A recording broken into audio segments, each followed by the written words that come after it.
혹시 서다혜 아니세요? 죄송한데 저 모르는 분인데요. 잘못 보신 것 같아요. 아니에요. 절대 틀릴 수 없어요. 서다혜 맞잖아요. 중학교 때. 정말 잘못 보신 거예요? 저는 서율이라고 해요. 안녕하세요. 저는 58살 박은옥입니다.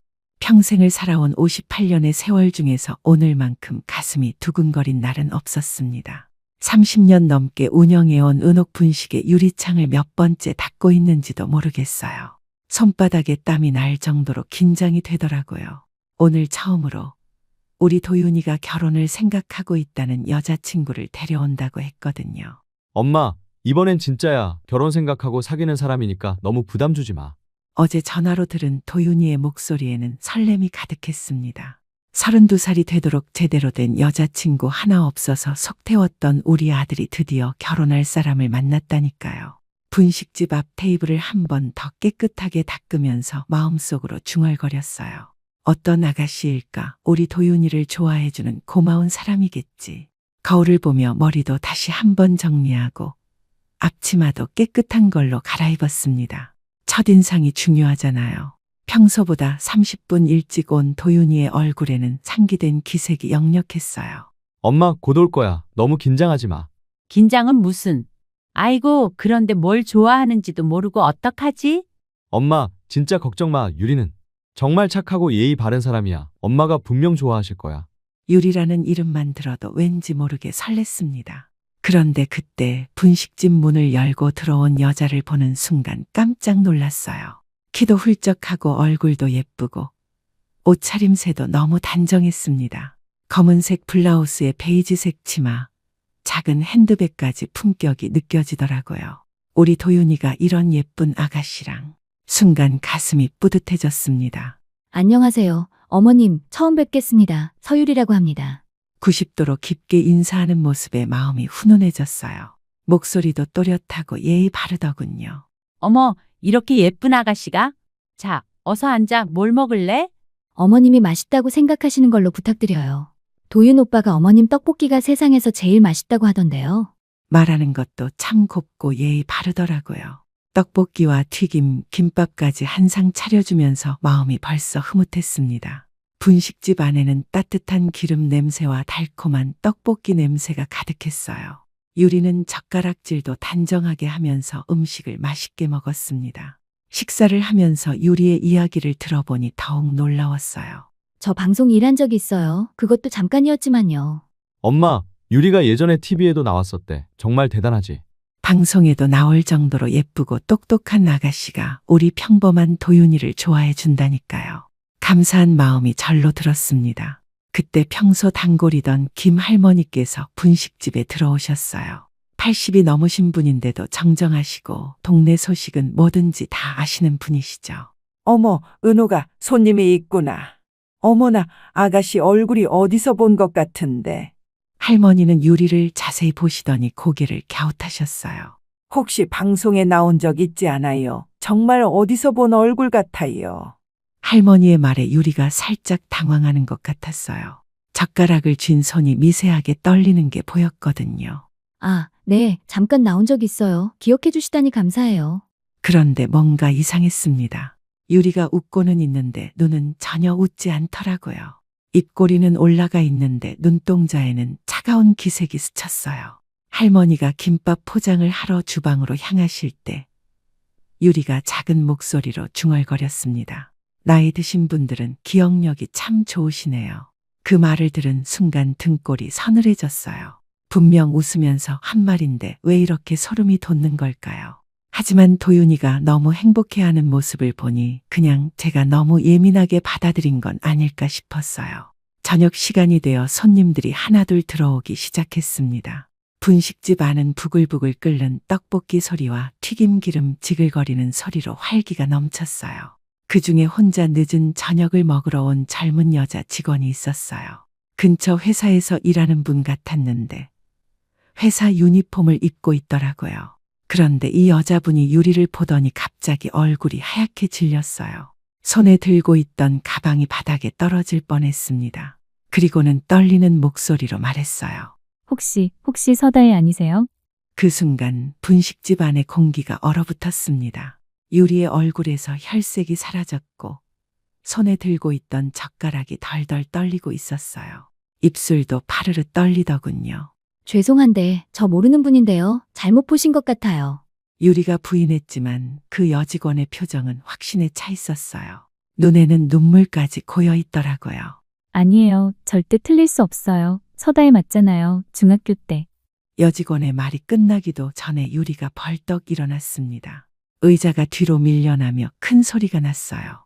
정말 잘못 보신 거예요? 저는 서율이라고 해요. 목소리에 화가 섞여 있었어요. 평소 차분하던 모습과는 완전히 다른 모습이었습니다. 목소리도 한 옥타브 높아져서 날카로워졌어요. 그런 유리를 본 도윤이가 당황해서 말했습니다.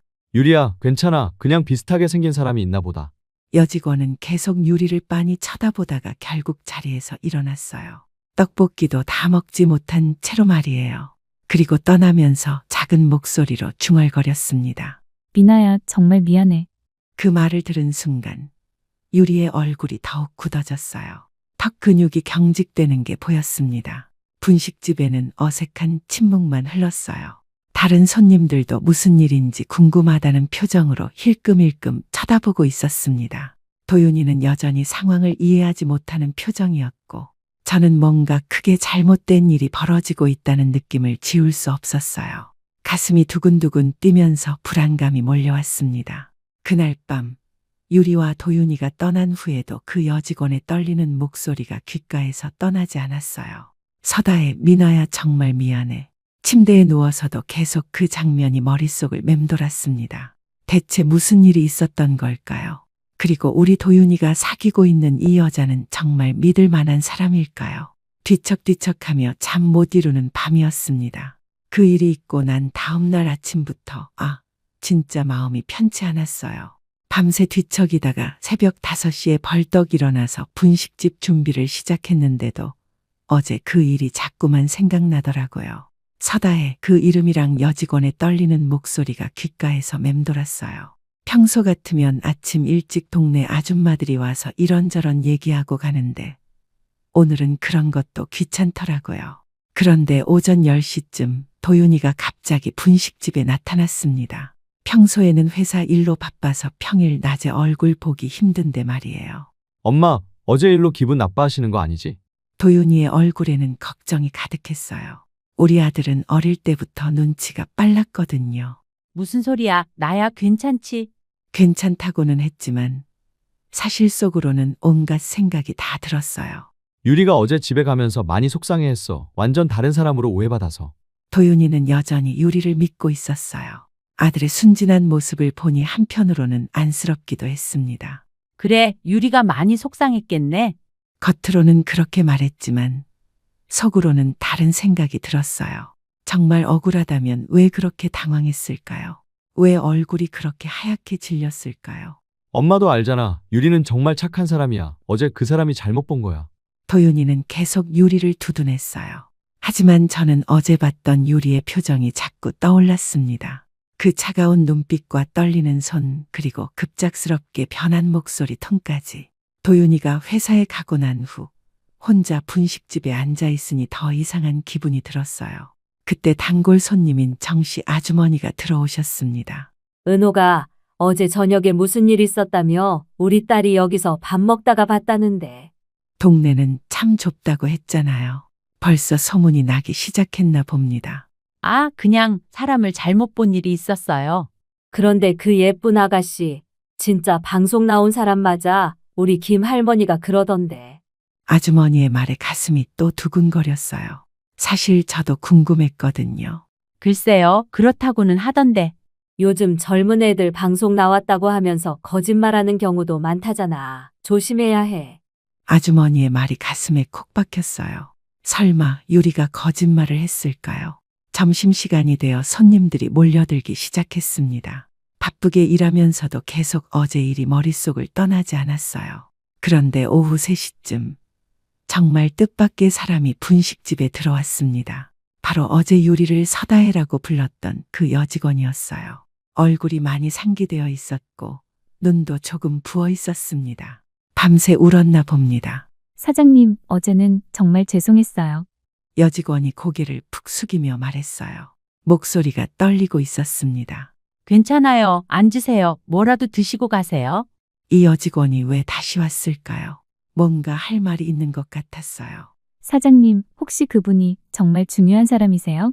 조심스럽게 묻는 모습에서 뭔가 심각한 일이 있었다는 걸 느꼈어요.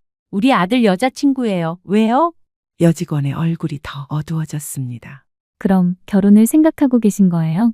그런 것 같은데 무슨 일인가요? 여직원이 한동안 말을 못하더니 조용히 말했어요. 저 그 사람 정말 잘 알거든요. 중학교 같은 반이었어요. 역시 제 예상이 맞았습니다. 가슴이 쿵쾅쿵쾅 뛰기 시작했어요. 그럼 서다혜가 맞다는 거예요? 네, 서다혜 맞아요. 지금은 이름을 바꿨나 보네요. 개명까지 했다고요. 왜 멀쩡한 이름을 바꿨을까요? 여직원이 계속 말을 이었습니다. 사장님, 정말 조심하셔야 해요. 그 사람은 말을 하다가 갑자기 멈췄어요. 무슨 말을 하려다가 망설이는 것 같았습니다. 뭐가 어떻다는 거예요? 제발 말씀해 주세요. 간절한 마음으로 부탁했어요. 우리 도윤이와 관련된 일인데 모를 수는 없잖아요. 그 사람 중학교 때 정말 무서웠어요. 아이들을 괴롭히고. 여직원의 목소리가 더 작아졌습니다. 저도 많이 괴롭힘을 당했어요. 특히 제 친구 미나는 정말 심하게. 미나라는 이름을 들은 순간 어제 여직원이 중얼거렸던 말이 떠올랐어요. 미나야, 정말 미안해. 그때 그 미나가 바로 이 사람의 친구였구나. 어떻게 괴롭혔는데요? 더 자세히 알고 싶었어요. 우리 도윤이의 미래가 걸린 문제니까요. 말로 다 할 수 없을 정도로 정말 지독했어요. 여직원이 눈물을 글썽이며 말했어요. 미나는 결국 전학까지 갔어요. 견딜 수가 없어서. 전학까지 갔다고요?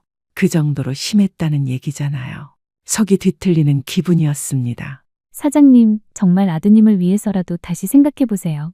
여직원이 간절한 표정으로 말했어요. 그 표정에서 진심이 느껴졌습니다. 그런데 증거 같은 게 있나요? 요즘 세상에 그냥 소문으로만은. 조심스럽게 물어봤어요. 아무리 그래도 확실한 걸 알아야 하잖아요. 미나가 아직도 그때 일로 고생하고 있어요. 트라우마 때문에. 트라우마까지 있다고요? 얼마나 심하게 괴롭혔으면. 혹시 필요하시면 미나 연락처를 드릴까요? 직접 들어보세요. 여직원이 조심스럽게 제안했어요. 그럴 수 있을까요? 직접 들어보고 싶었어요. 우리 도윤이의 인생이 걸린 문제인데 대충 넘어갈 수는 없잖아요. 연락해 볼게요. 하지만 미나가 아직도 그 일로 많이 힘들어해서. 여직원이 걱정스러운 표정을 지었어요. 그만큼 심각한 일이라는 얘기겠죠. 여직원이 떠나고 나니 분식집이 갑자기 조용해졌어요. 머릿속은 더 복잡해졌습니다.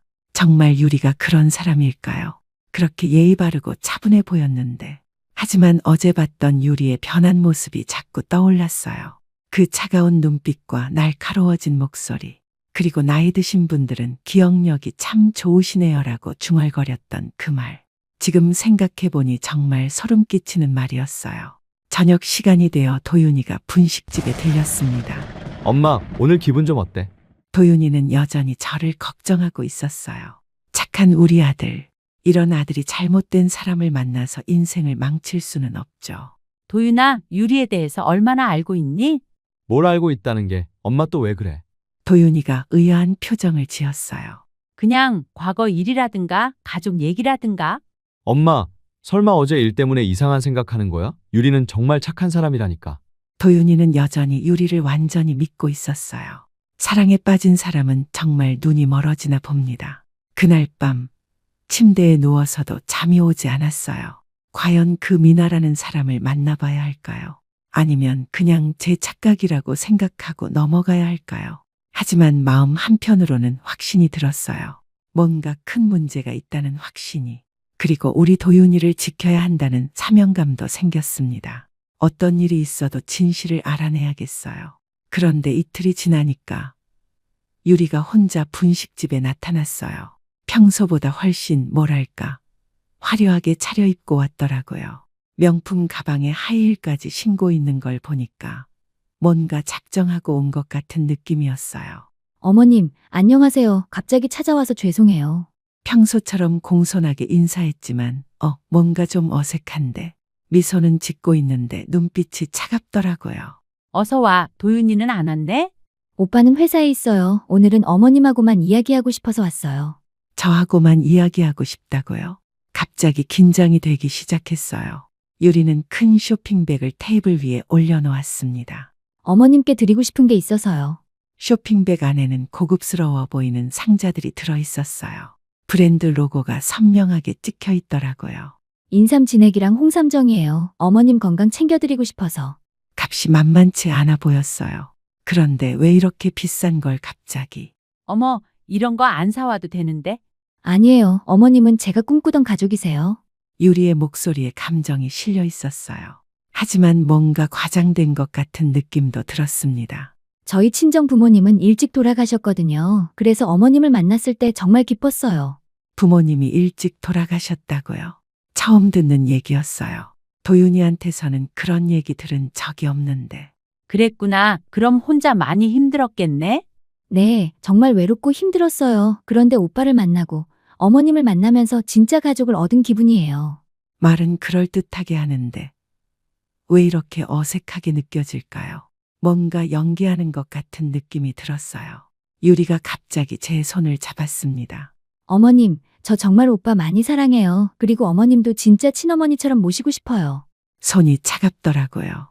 그리고 뭔가 간절함이 느껴지긴 했는데 진심인지 가식인지 헷갈렸어요. 고맙다, 유리야. 일단 고맙다고는 했지만 속으로는 계속 의심이 들었어요. 그때 유리가 찻잔을 들면서 무심코 말했습니다. 참, 어머님, 결혼하면 명절 때만 인사드리러 올 생각이에요. 갑자기 무슨 소리인가요? 방금까지 친어머니처럼 모시겠다고 하더니 명절 때만?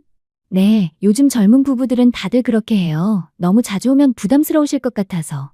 뭔가 이상했어요. 말투가 갑자기 차가워졌거든요. 그리고 또 다른 폭탄 발언이 터졌습니다. 그리고 가게 관리는 제가 할 거예요. 오빠 월급 통장도 제가 관리하고. 뭐라고요? 갑자기 왜 이런 얘기를? 그건 너희들이 알아서 할 일 아니야? 어머님은 몰라도 돼요. 저희 세대는 아내가 가게를 관리하는 게 당연하거든요. 목소리 톤이 완전히 달라졌어요. 아까까지의 상냥함은 어디 갔는지 마치 다른 사람 같았습니다. 그리고 더 충격적인 말이 이어졌어요. 솔직히 말하면 시어머니랑 너무 가까이 지내는 건 별로 좋아하지 않아요. 귀를 의심했어요. 방금까지 진짜 친어머니처럼 모시겠다고 하더니 이게 무슨 소리인가요? 유리야, 그게 무슨 말이니? 아, 어머님이 오해하실까봐 하는 말인데요. 유리가 급하게 말을 바꿨어요. 제 말은 너무 자주 찾아뵈면 어머님께서 부담스러우실까 봐서요. 하지만 이미 늦었어요. 유리의 진심을 다 들어버렸거든요. 가슴이 철렁 내려앉았습니다. 이 여자가 진짜로 우리 도윤이를 사랑하는 게 맞을까요? 아니면 다른 목적이 있는 건 아닐까요? 유리는 당황한 기색을 보이더니 다시 상냥한 표정을 지었어요. 어머님, 제가 말을 잘못했나 봐요. 죄송해요. 하지만 이미 본색을 다 보여줬는걸요. 그때 분식집 문이 열리면서 단골 손님이 들어왔어요. 평소 같으면 반가웠을 텐데 오늘은 왜 이렇게 어색한지. 손님이 주문한 떡볶이를 끓이면서도 계속 유리를 관찰했어요. 손님 앞에서는 또 다른 모습을 보였거든요. 정말 예의 바르고 차분한 며느리감 같은 모습으로 변신했어요. 대체 몇 개의 얼굴을 가지고 있는 건가요? 손님이 떠나고 나서 유리가 또 말했습니다. 어머님, 혹시 저에 대해서 이상한 소문 들으신 거 없으시죠? 갑자기 왜 이런 질문을? 혹시 그 일을 알고 있는 건가요? 무슨 이상한 소문? 그냥요. 요즘 사람들이 워낙 시기 질투가 많아서요. 유리의 눈빛이 예리해졌어요. 마치 저를 떠보는 것 같았습니다. 특히 예쁘고 능력 있는 여자를 보면 별의별 소문을 다 만들어내잖아요. 자기를 예쁘고 능력 있다고 스스로 말하네요. 뭔가 거슬렸어요. 그런 소문은 들은 게 없는데. 거짓말을 할 수밖에 없었어요. 아직 확실하지 않은 상황에서 성급하게 말할 수는 없잖아요. 다행이네요. 혹시라도 이상한 얘기 들으시면 바로 말씀해 주세요. 왜 이렇게 예민하게 반응하는 걸까요? 정말 숨길 게 있는 건 아닐까요? 그때 유리의 핸드폰이 울렸어요. 오빠네요. 어머님, 잠깐만요. 유리가 전화를 받는 모습을 보니 또 신기했어요. 목소리가 완전히 다른 사람이 되었거든요. 오빠, 나 어머님 댁에 와 있어. 응, 선물 드리러 왔어. 완전히 애교 섞인 목소리로 변했어요. 방금까지의 차가운 모습은 어디 갔는지. 전화를 끊고 나서 유리가 말했어요. 오빠가 곧 올 거래요. 도윤이가 온다고요. 그럼 또 연기를 시작하겠네요. 과연 도윤이 앞에서는 어떤 모습을 보일까요? 정말 예상한 대로였어요. 도윤이가 분식집에 들어오자마자 유리는 완전히 다른 사람이 되었습니다. 오빠, 어머님이 정말 좋아하셨어. 내가 드린 선물. 그래? 엄마, 유리가 뭐 사왔어? 인삼이랑 좋은 거 많이 사왔더라. 말은 그렇게 했지만 속으로는 복잡했어요. 이 비싼 선물들도 다 계산된 것 같았거든요. 어머님, 저희 이만 가볼게요. 오빠랑 영화 보기로 했거든요. 엄마, 그럼 저희 가볼게요. 유리는 떠날 때까지 완벽한 연기를 했어요. 90도로 인사하고 상냥하게 웃으면서 말이에요. 하지만 저는 이미 유리의 진짜 모습을 봤거든요. 둘이 떠나고 나니 분식집이 갑자기 조용해졌어요. 테이블 위에 놓인 비싼 선물들을 보니 기분이 착잡했습니다. 이 모든 게 다 계산된 것 같았거든요.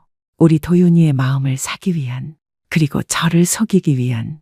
그때 핸드폰이 울렸어요. 모르는 번호였는데 받아보니 그 회사원 분이었어요. 사장님, 저예요. 미나 연락처 구했어요. 드디어 그 미나라는 사람과 연결될 수 있다는 얘기네요. 가슴이 두근거리기 시작했어요. 그런데 미나가 아직도 그 일로 많이 힘들어해서요. 조심스럽게 접근해주세요. 얼마나 힘든 일이 있었으면 이렇게까지 말할까요? 점점 더 확신이 들었어요. 유리에게 분명 큰 문제가 있다는 확신이요. 이제 더 이상 망설일 수 없어요. 우리 도윤이를 지키기 위해서라도 진실을 알아내야겠습니다. 그날 밤에 유리가 남겨둔 선물들을 보면서 잠이 안 왔어요. 머릿속에서 온갖 생각이 다 들더라고요. 시어머니랑 너무 가까이 지내는 건 별로 좋아하지 않아요. 이 말이 자꾸만 귓가에서 맴돌았거든요. 아니, 어떻게 그런 말을 태어나게 할 수 있지? 새벽 4시까지 뒤척이다가 못 자겠다 싶어서 벌떡 일어나서 분식집 준비를 시작했어요. 마음 정리가 필요했거든요. 오전 8시쯤 분식집 단골 손님인 이 기자님이 들어오셨어요. 지역신문사에서 기자로 일하시는 분인데 벌써 10년 넘게 우리 분식집을 다니시거든요. 평소에는 그냥 인사만 하고 지나가는데 오늘은 뭔가 말을 꺼내고 싶었어요. 사장님, 오늘 좀 어두워 보이시네요. 무슨 일 있으세요? 역시 기자님답게 눈치가 빠르시더라고요. 기자님, 혹시 시간 있으시면 상담 좀 해주실 수 있을까요? 물론이죠. 무슨 일인데요?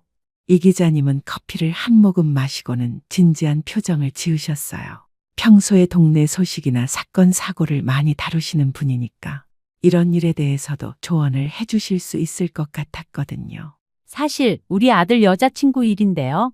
조심스럽게 말을 꺼냈어요. 처음에는 간단하게 얘기하려고 했는데 말하다 보니 속에 담아둔 게 너무 많더라고요. 첫 만남에서 느꼈던 이상함부터 그 회사원의 증언까지 모든 걸 다 털어놨어요. 정말 복잡한 상황이네요. 기자님이 심각한 표정으로 고개를 끄덕이셨어요. 사장님 말씀을 들어보니 확실히 뭔가 문제가 있는 것 같긴 해요. 역시 제 직감이 틀리지 않았나 봅니다. 특히 개명한 부분이 가장 의심스러워요. 요즘 젊은 사람들이 개명하는 경우는 대부분 과거에 문제가 있었던 경우거든요. 기자님의 말에 가슴이 쿵 내려앉았어요. 역시 그런 거였구나. 그럼 정말로 뭔가 숨기는 게 있다는 얘기인가요? 단정할 수는 없지만 가능성이 높아 보여요. 그리고 학교 폭력 문제라면 더욱 심각하고요. 학교폭력이라는 말만 들어도 속이 뒤틀렸어요. 우리 착한 도윤이가 그런 사람과. 사장님, 제가 한번 조사해 볼까요? 갑자기 무슨 소리인가요? 조사요? 네, 저 기자잖아요. 이런 일들 조사하는 게 제 전문이에요. 기자님의 제안에 마음이 흔들렸어요. 하지만 한편으로는 걱정도 됐거든요. 그런데 혹시 문제되는 거 아닌가요? 아니에요. 공개적으로 조사하는 게 아니라 개인적으로 확인해 보는 거니까요. 기자님이 자신 있게 말씀하셨어요. 특히 개명 기록이나 과거 방송 출연 내역 같은 건 확인할 수 있어요. 정말 그런 게 가능한가요? 그리고 만약 학교 폭력이 사실이라면 피해자들을 위해서라도 진실이 밝혀져야 해요. 기자님의 말에 마음이 굳어졌어요. 맞아요. 피해자들을 생각해서라도. 그럼 부탁드려도 될까요? 물론이죠. 다만 시간이 좀 걸릴 수 있어요. 기자님이 수첩을 꺼내서 뭔가 적기 시작하셨어요.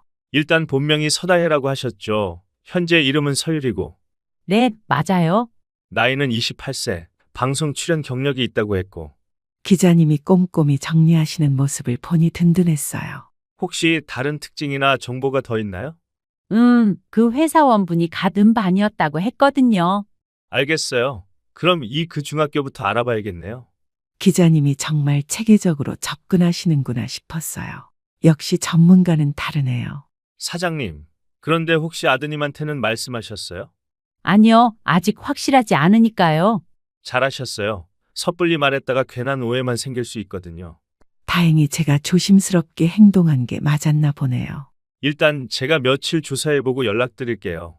기자님이 자리에서 일어나시면서 말씀하셨어요.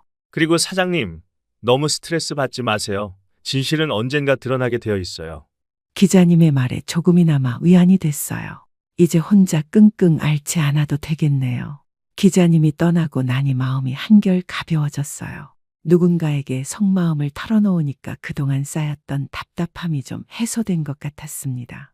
그런데 점심시간이 되어 바쁘게 일하고 있는데 갑자기 도윤이가 나타났어요. 엄마, 잠깐 시간 있어? 도윤이의 표정이 평소와 달리 심각해 보였어요. 왜? 무슨 일이야? 유리 얘기인데 엄마가 유리한테 뭔가 이상하게 대하는 것 같다고 하더라고. 유리가 뭐라고 했다고요? 가슴이 철렁했어요. 이상하게 대한다는 게 뭔 소리야? 어제 여기 왔을 때 엄마가 자꾸 의심스럽게 쳐다봤다고, 그리고 뭔가 탐탁지 않아 하는 것 같다고 하더라고. 그렇게 느꼈다면 제가 표정 관리를 제대로 못한 모양이네요. 그런 건 아니고 그냥 처음 보는 사람이라 좀 어색했을 뿐이야. 엄마, 솔직히 말해줘. 유리한테 불만이 있는 거야? 도윤이가 계속 추궁하더라고요. 어떻게 대답해야 할까요? 아직 확실하지 않은 상황에서 괜한 말을 했다가 문제만 커질 수 있으니까요. 불만은 무슨 그런 거 아니야. 그럼 왜 유리가 그런 얘기를 하겠어? 분명 뭔가 있었을 거 아니야. 도윤이가 점점 목소리를 높이더라고요. 평소 같으면 이렇게 따지듯이 말하지 않는 아이인데 유리가 뭐라고 했길래 이렇게 나올까요? 도윤아, 엄마를 믿어. 유리한테 딱히 뭐라고 한 적 없어. 그럼 앞으로는 좀 더 친근하게 대해줘. 유리가 어머님께 인정받고 싶어서 얼마나 노력하는데. 인정받고 싶어서 노력한다고요. 어제 본 모습은 뭐였을까요? 하지만 지금 이 상황에서는 일단 넘어가는 게 좋을 것 같았어요. 알았어. 앞으로 더 잘해볼게.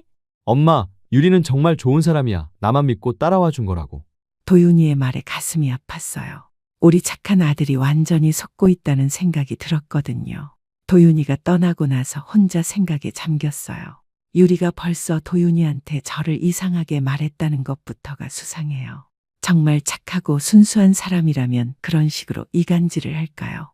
점점 더 확신이 들었어요. 유리에게 분명 큰 문제가 있다는 확신이 말이에요.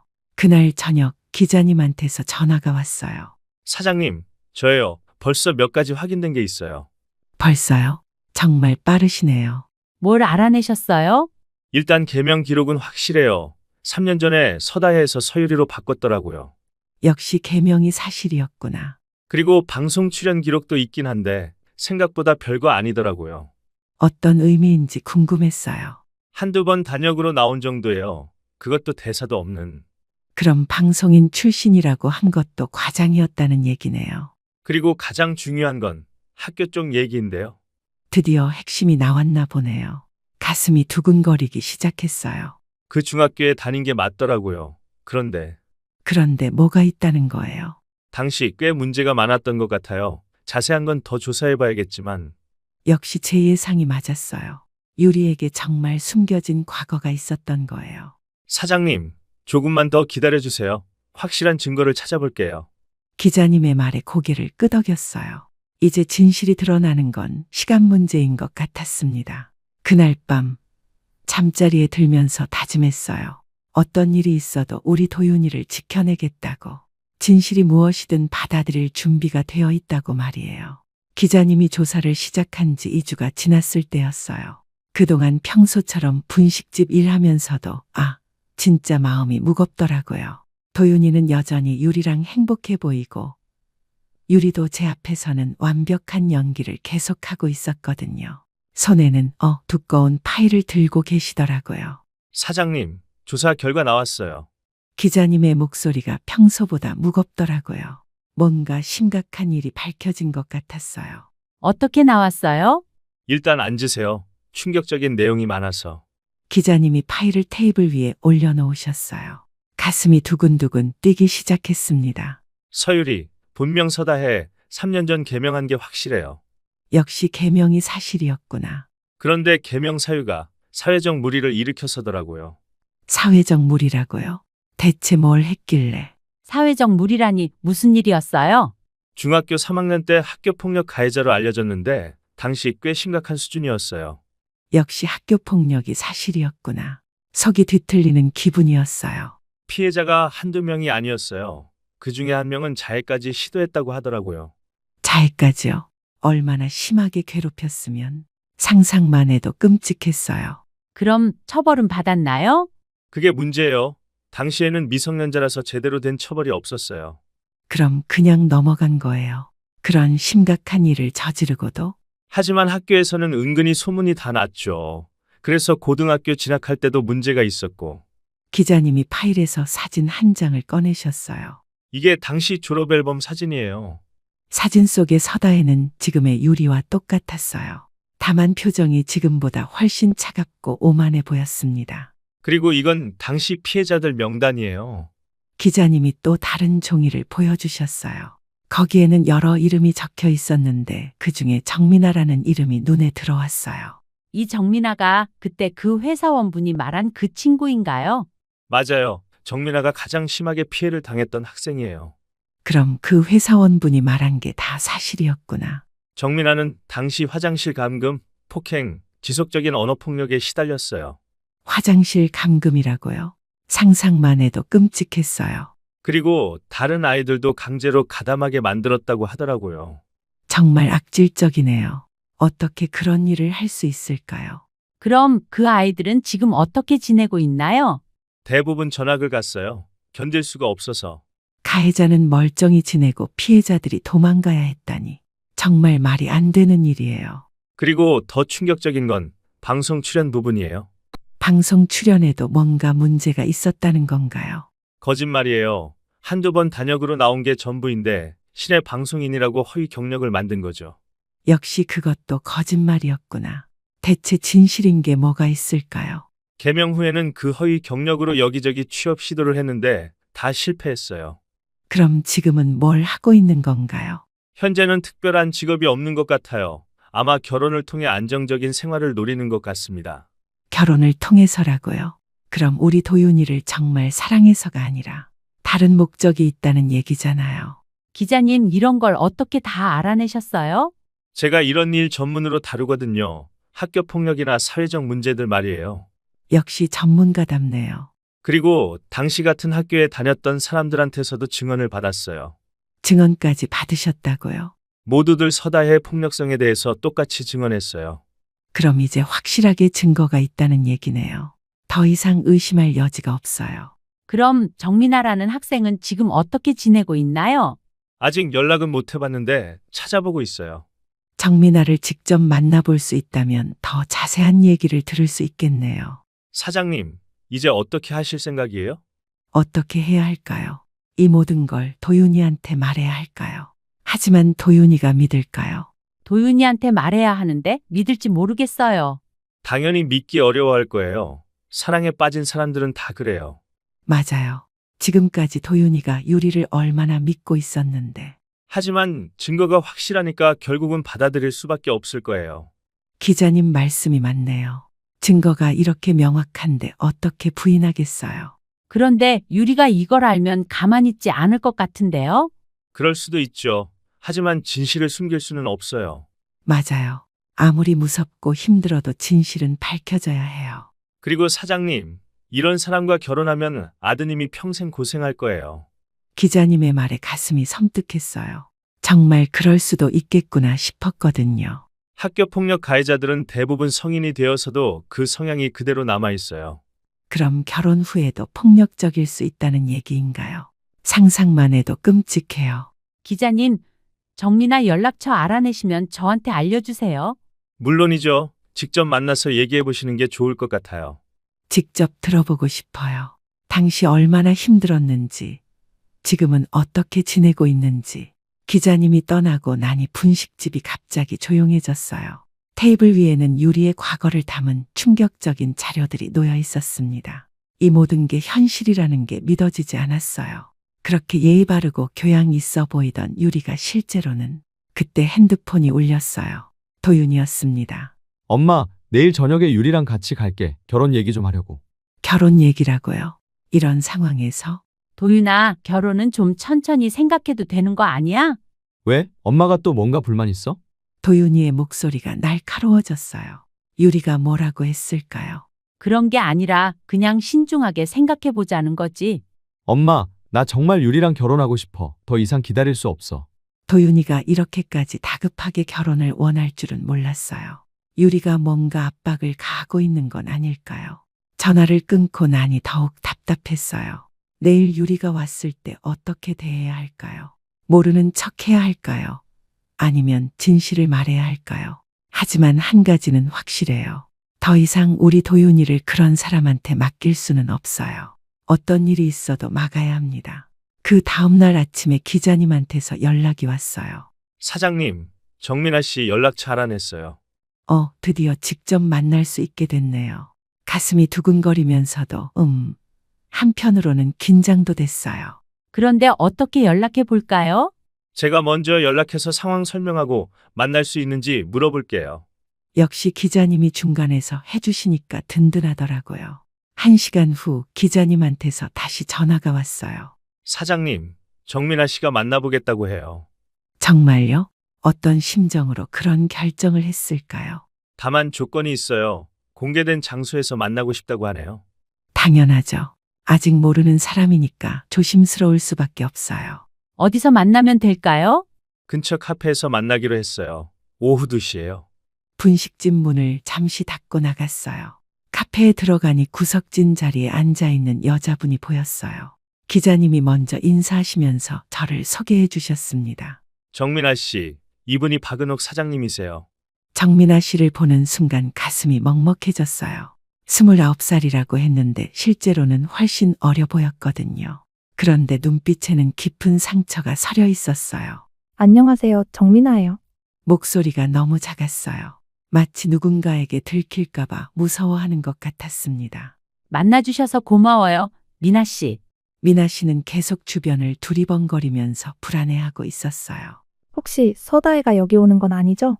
아직도 유리를 그렇게 무서워하는구나 싶었어요. 얼마나 큰 트라우마를 받았으면. 아니에요. 오늘은 우리만 만날 거예요.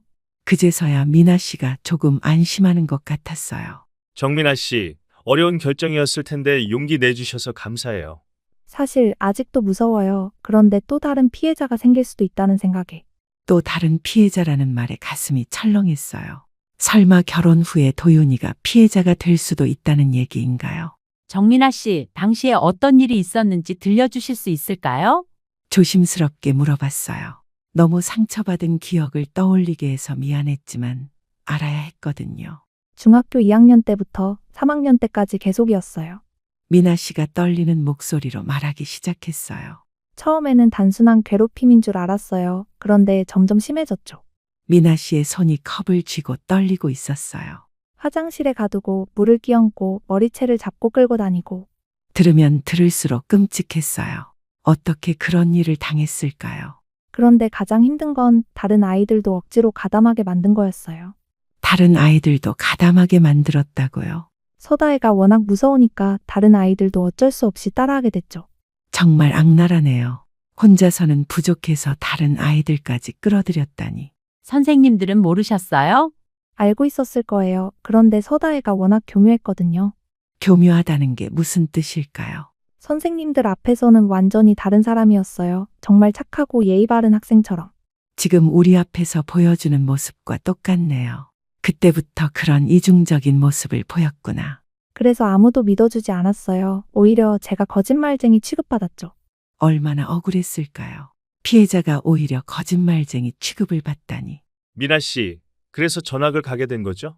네, 견딜 수가 없었어요. 매일 학교 가는 게 지옥 같았거든요. 학교가 지옥 같았다니. 학생에게 학교가 그런 곳이 되어서는 안 되는데. 전학 간 후에도 계속 악몽을 꿨어요. 지금도 가끔 꿔요. 아직도 악몽을 꾼다고요. 15년이나 지났는데도 여전히 그 기억에 시달리고 있다니. 미나 씨, 정말 힘드셨겠어요. 고등학교 때도 대학교 때도 사람들과 잘 어울리지 못했어요. 미나 씨의 목소리가 더욱 작아졌어요.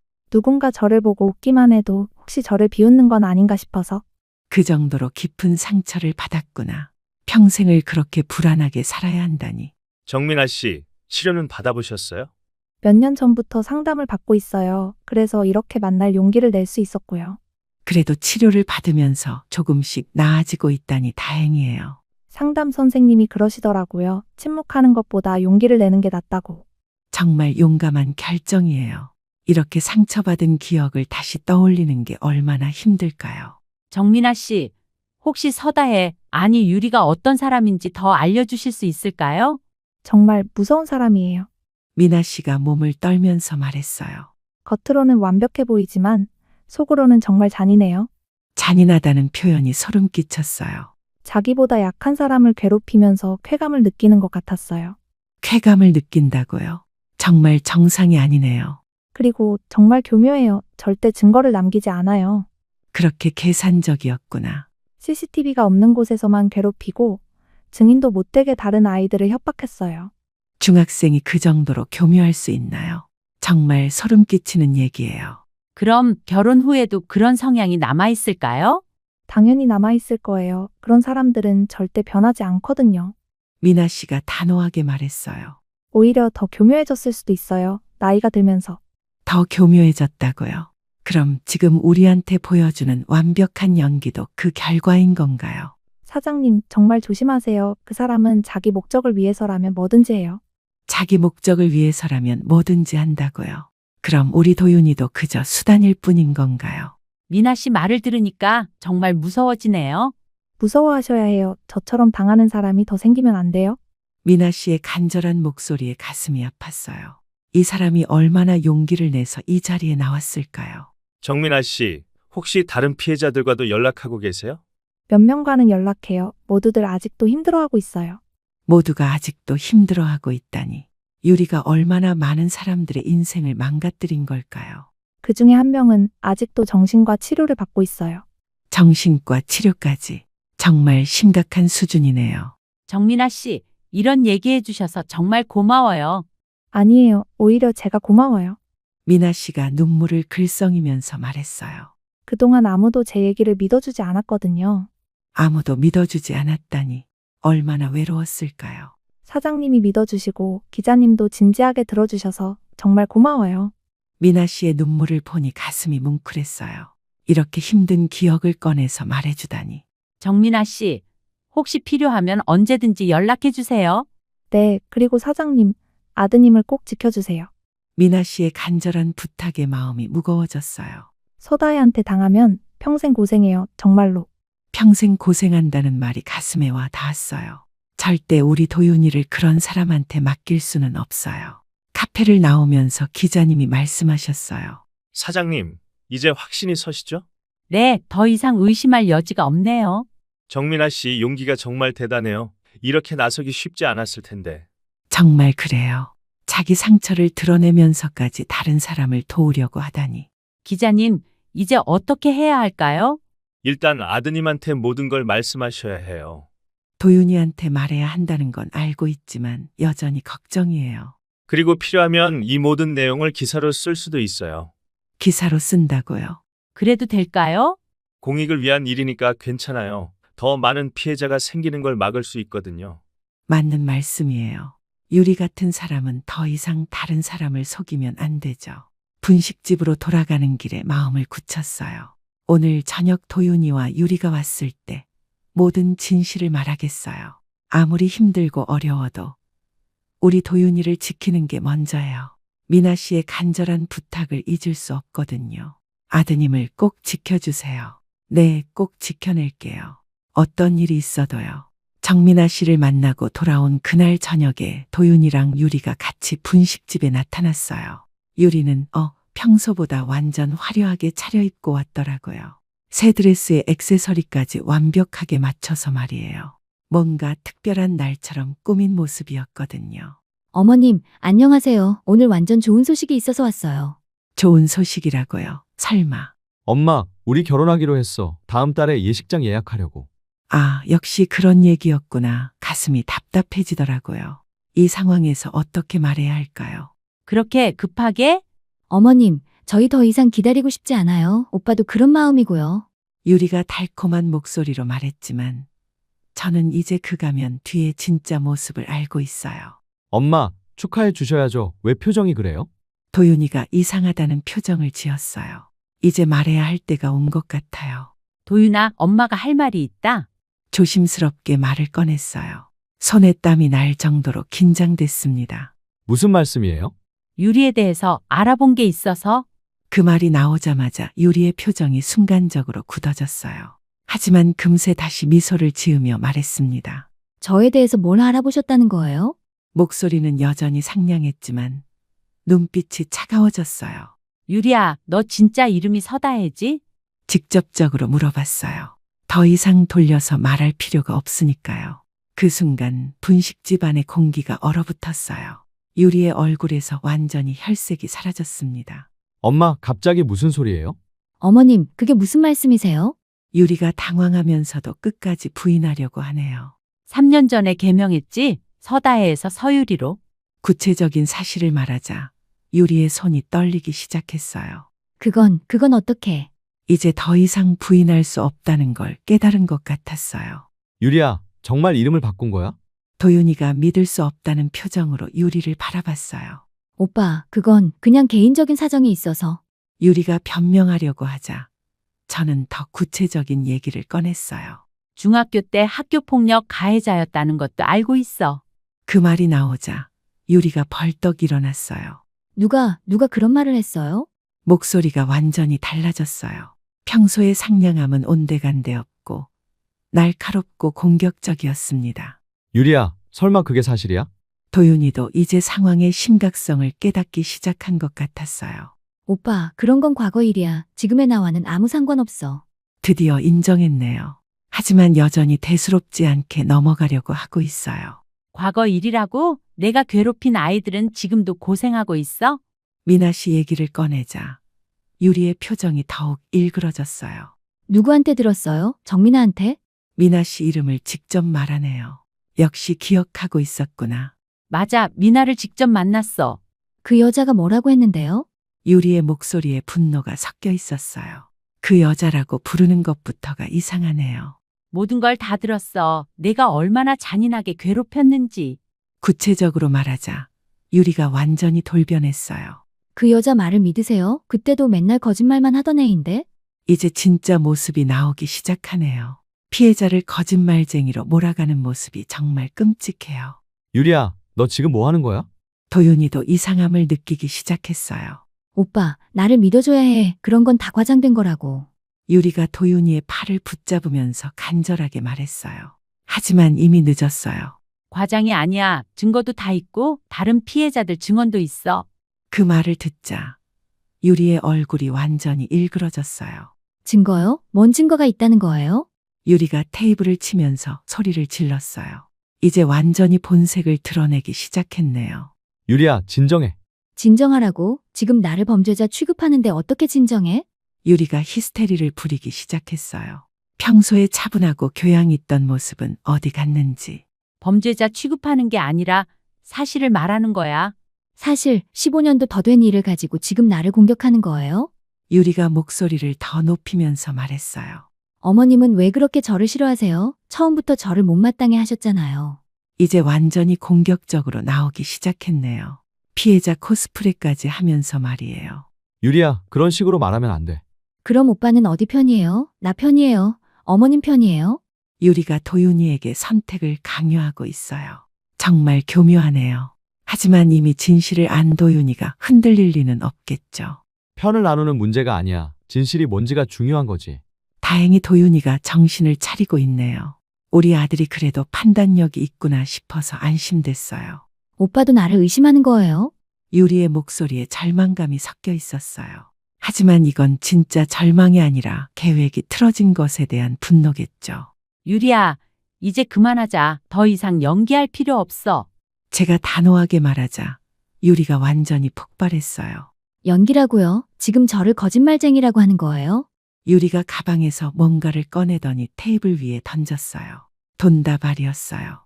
이거면 되죠? 얼마나 원하세요? 갑자기 돈으로 무마하려고 드는군요. 정말 뻔뻔하네요. 이게 뭐야? 입 막는 돈이요. 이 정도면 충분하죠? 유리의 표정이 완전히 변해 있었어요. 차갑고 계산적인 눈빛이었습니다. 어차피 돈이 목적이잖아요. 아들 결혼시켜서 잘 살고 싶은 거 아니에요? 이제 완전히 본색을 드러냈네요. 저를 돈에 욕심내는 성물로 보고 있었구나. 유리야, 너 지금 뭐 하는 거야? 우리 엄마를 뭘로 보는 거야? 도윤이가 분노하면서 소리쳤어요. 세상은 강한 자가 이기는 거예요. 약한 자들은 그냥 당하고 사는 거고. 드디어 진짜 신념을 드러내는군요. 정말 무서운 사람이에요. 어머님도 후회하게 될 거예요. 저를 적으로 만든 걸. 협박까지 하네요. 하지만 저는 이미 각오가 되어 있어요. 후회는 네가 하게 될 거야. 이런 식으로 살아온 걸. 제가 단호하게 말하자 유리가 마지막으로 발악했어요. 좋아요. 그럼 끝까지 해보죠. 유리가 가방을 챙기면서 일어났어요. 오빠, 나 먼저 갈게. 어머님하고 더 있기 싫어. 그리고 문을 박차고 나가버렸어요. 분식집에는 어색한 침묵만 남았습니다. 도윤이가 멍하니 앉아있더니 갑자기 고개를 푹 숙였어요. 엄마, 미안해. 내가 너무 멍청했어. 도윤이의 목소리에 후회가 가득했어요. 괜찮아. 이제라도 알게 된 게 다행이야. 엄마 아니었으면 정말 큰일 날 뻔했네. 도윤이가 제 손을 꼭 잡았어요. 고마워. 엄마, 나를 지켜줘서. 드디어 모든 게 끝났어요. 하지만 유리의 마지막 협박이 계속 머릿속을 맴돌았습니다. 정말 끝까지 해보자는 건가요? 그럼 저도 각오를 해야겠네요. 유리가 떠나고 며칠이 지났어요. 도윤이는 그 일 이후로 많이 침울해져 있긴 했는데 저한테는 오히려 더 다정해졌어요.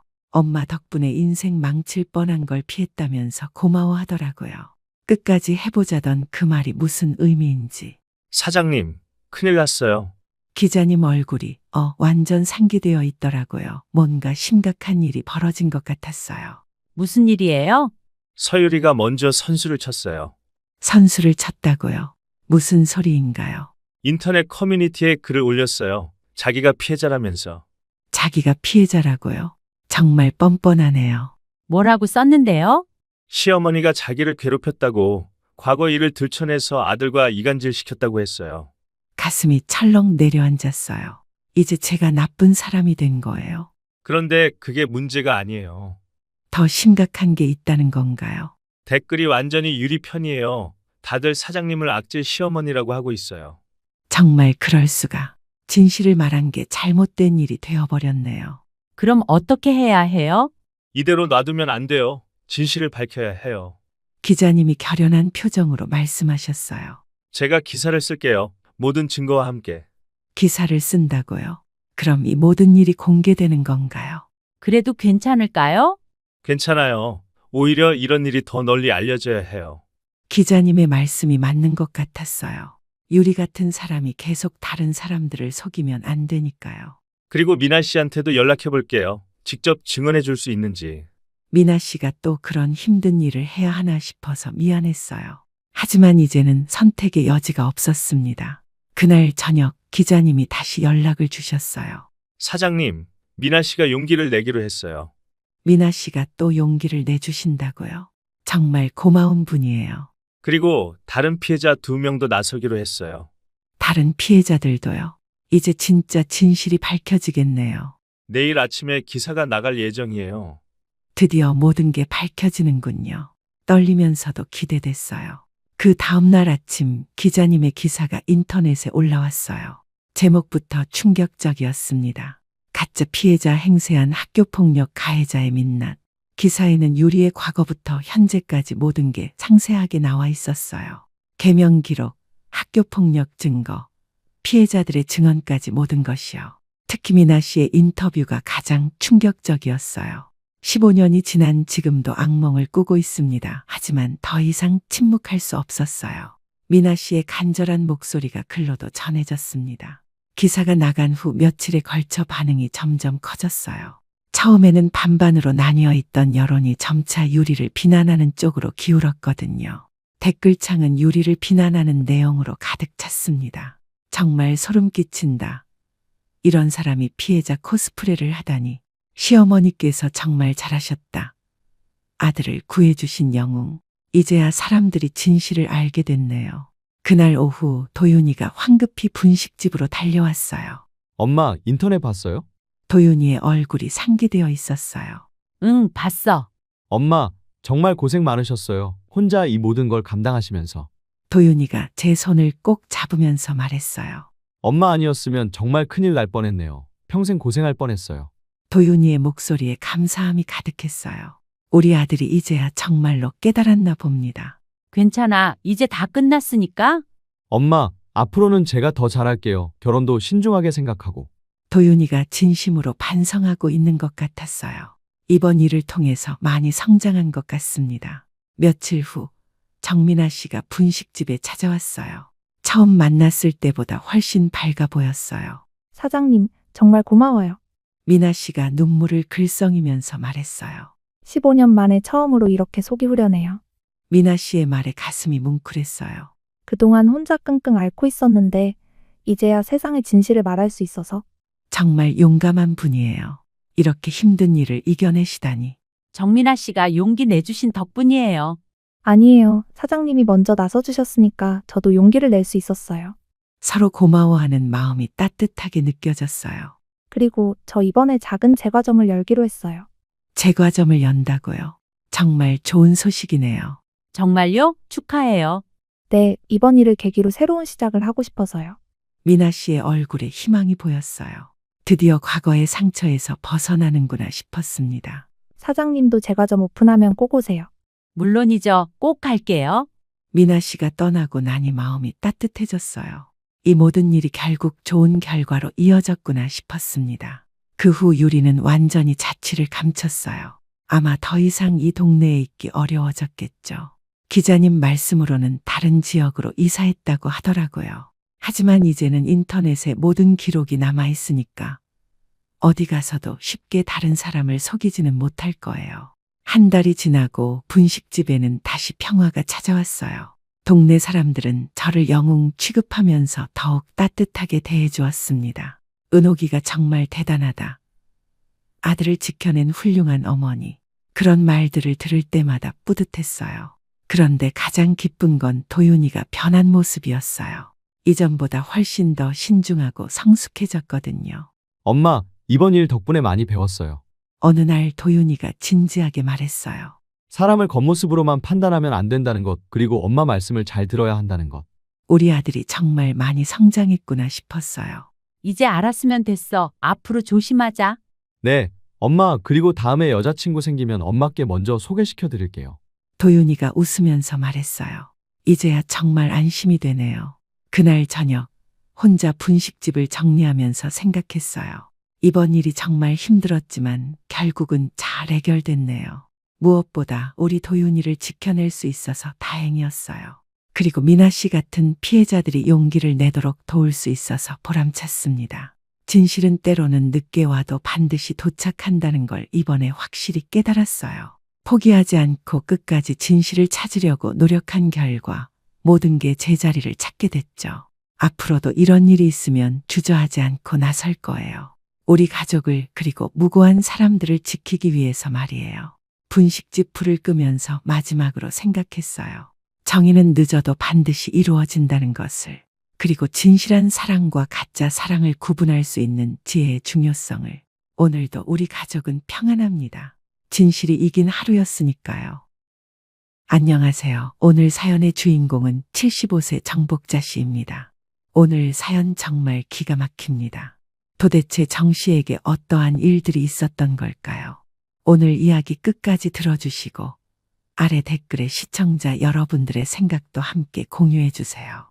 새벽 4시 대학병원 응급실 한쪽 구석에서 정복자 씨는 차가운 의자에 몸을 웅크리고 있었습니다. 어제 저녁부터 시작된 극심한 복통에 혼자 택시를 불러 병원까지 왔죠. 간호사가 건네준 서류를 받아들며 떨리는 손으로 보호자 연락처를 적어야 했습니다. 빈 칸을 한참 들여다보다가 결국 아무것도 쓰지 못했습니다. 젊은 간호사가 걱정스러운 눈빛으로 물었더군요. 보호자분이 오시는 중이냐고요. 정복자 씨는 애써 미소를 지으며 고개를 끄덕였습니다. 거짓말이었죠. 연락할 사람이 없었습니다. 아니, 정확히는 연락해도 오지 않을 사람들 뿐이었습니다. 괜찮아요. 조금 있으면 올 거예요. 링거를 맞으며 누워있는 동안 옆 침대에서는 딸과 아들이 번갈아가며 어머니를 간호하는 모습이 보였습니다. 부러웠습니다. 75년 인생을 살아오면서 자식들을 키웠는데 정작 아플 때 곁에 아무도 없다는 현실이 비참했죠. 새벽녘의 병원은 유독 춥고 쓸쓸했습니다. 형광등 불빛 아래 놓인 자신의 주름진 손을 내려다보며 정복자 씨는 생각했습니다. 어디서부터 잘못된 걸까요? 왜 이렇게 외로운 노후를 보내게 된 걸까요? 문득 25년 전이 떠올랐습니다. 딸 미영이가 결혼하던 날이었죠. 그날도 이렇게 새벽부터 잠을 설쳤었습니다. 하지만 그때의 설렘과 지금의 쓸쓸함은 너무나 달랐습니다. 의사가 회진을 돌며 물었습니다. 수술이 필요할 수도 있으니 보호자와 상의하라고요. 정복자 씨는 또다시 거짓 미소를 지었습니다.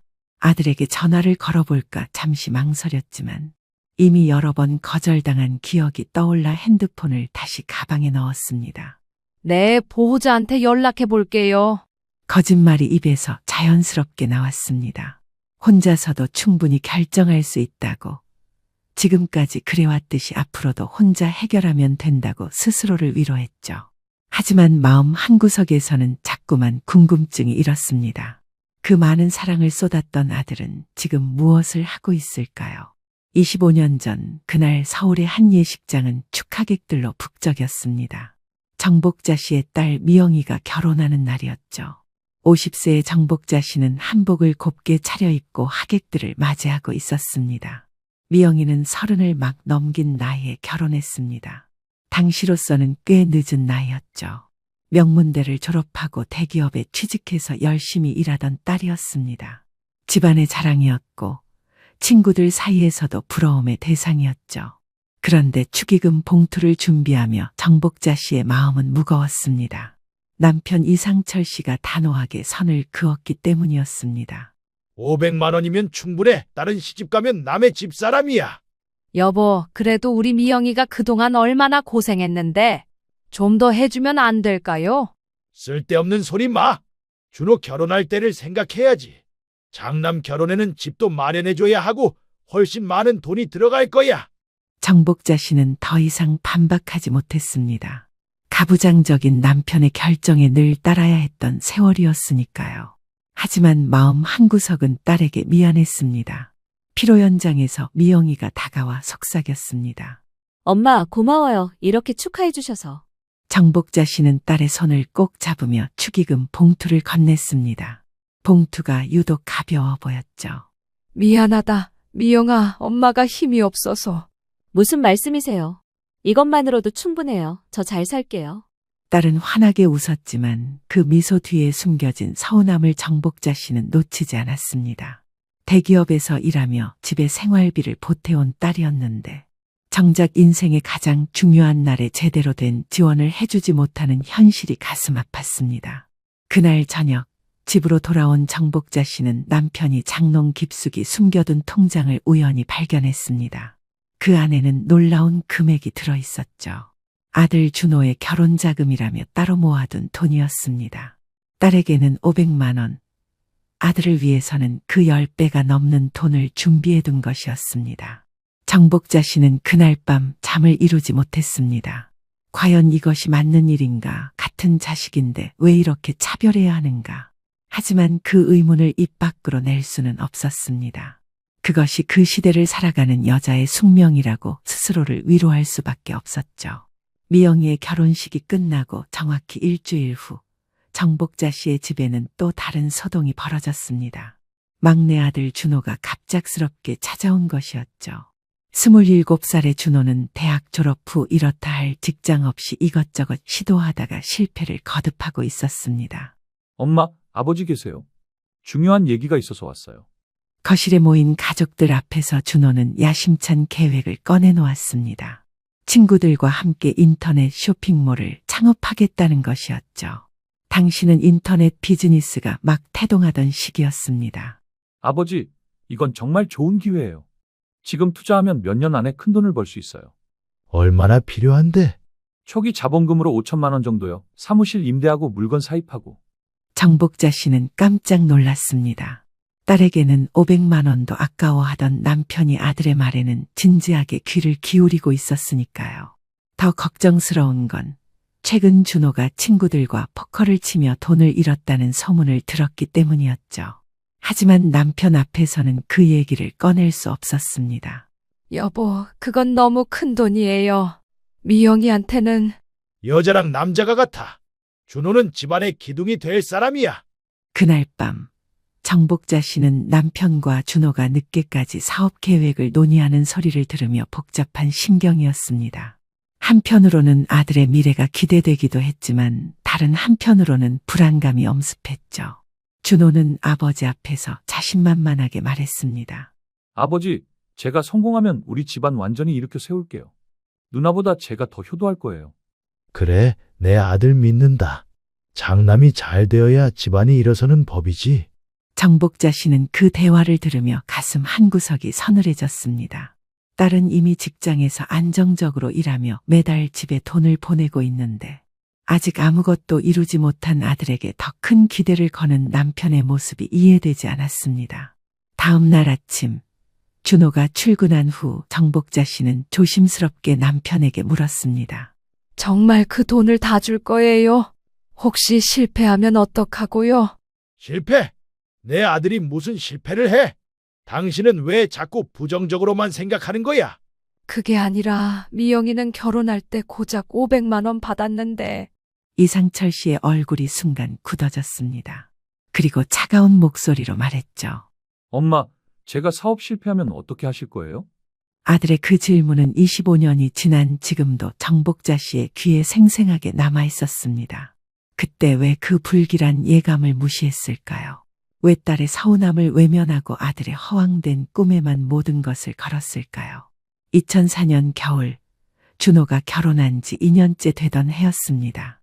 정복자 씨는 55세의 나이에 두 자녀를 모두 결혼시키고 이제야 한숨 돌릴 수 있을 거라 생각했죠. 하지만 현실은 정반대였습니다. 오히려 더 바빠졌고 더 힘들어졌습니다. 어느 목요일 오후, 정복자 씨는 부엌에서 김장김치를 담그고 있었습니다.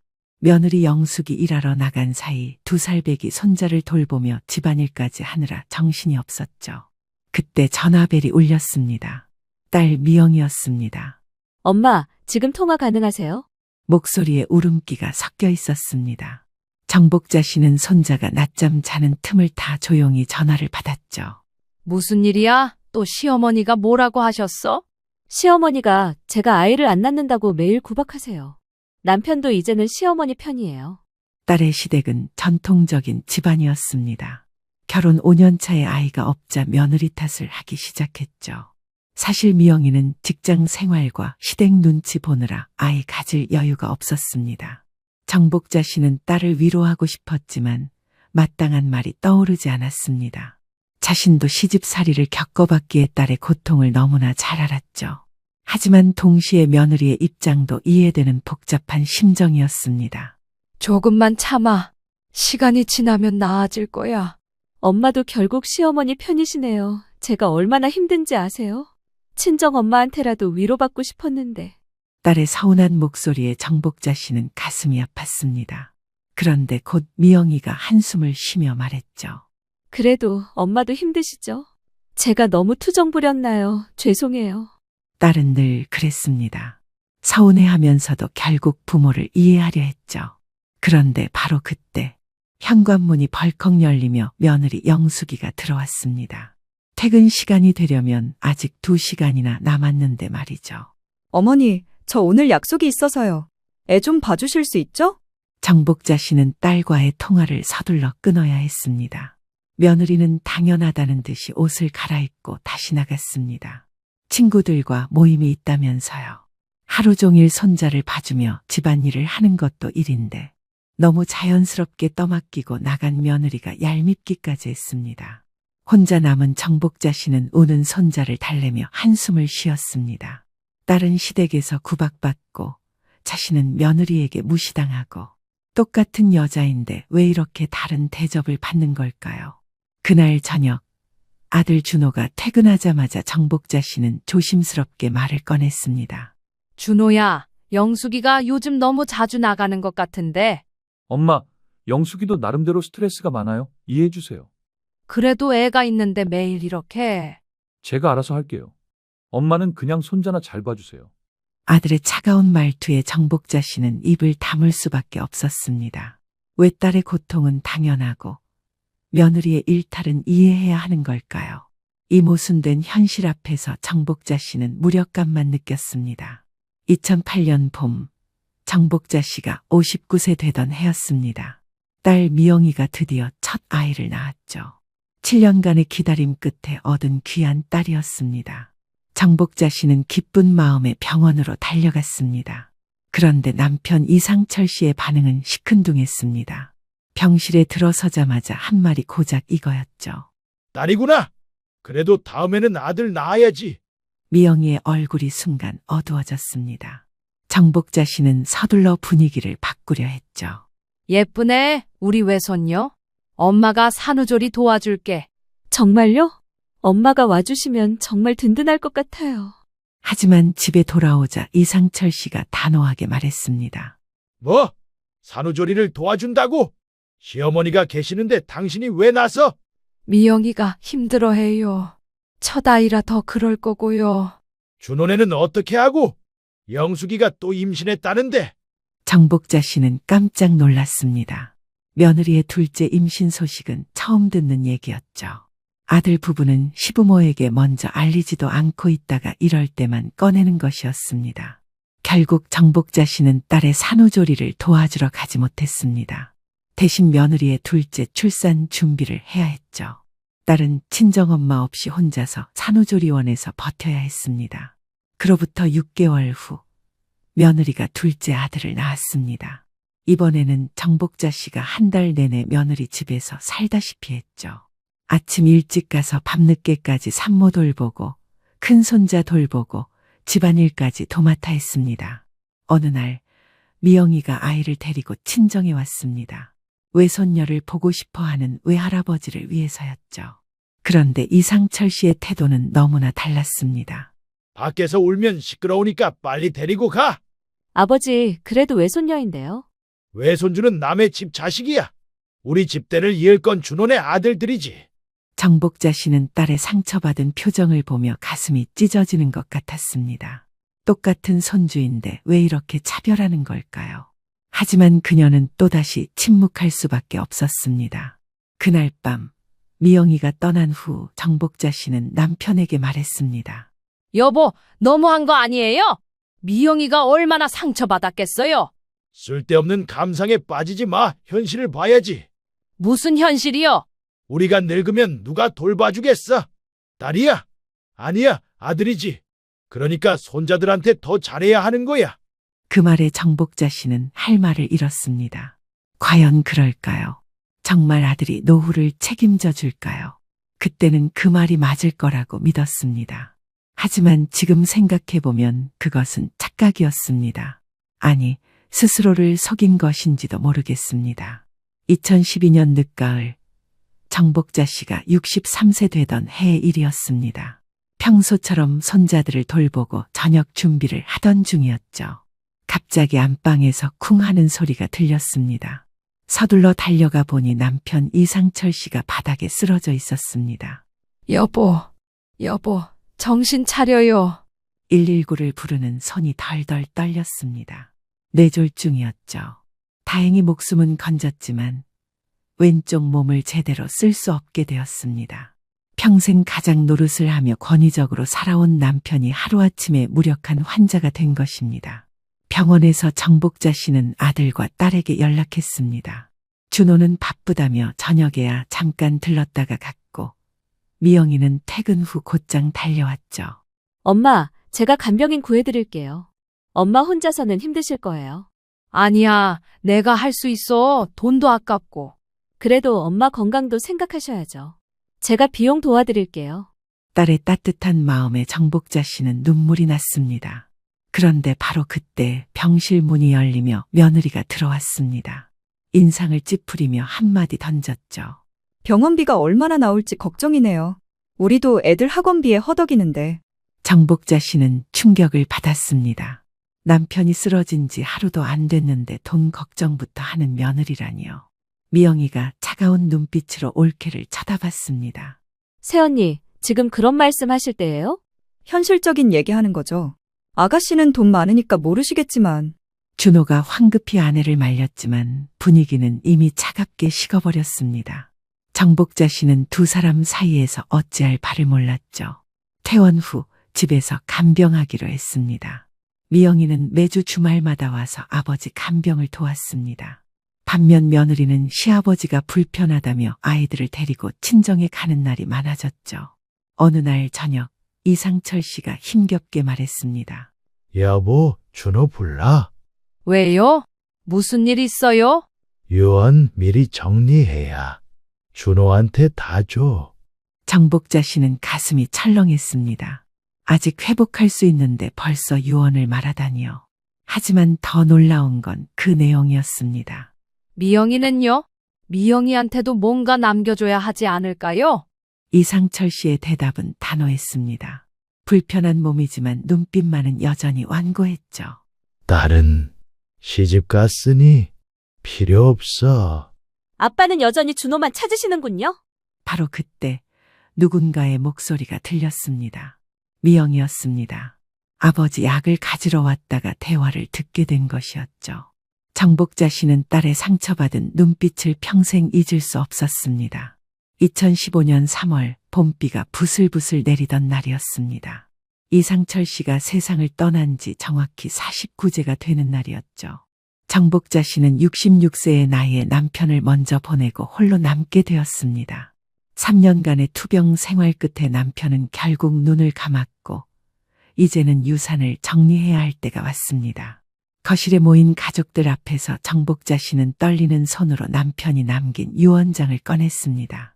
공증까지 받은 정식 문서였죠. 아들 준호는 기대에 찬 눈빛으로, 딸 미영은 복잡한 표정으로 어머니를 바라보고 있었습니다. 정복자 씨가 유언장을 읽기 시작했습니다.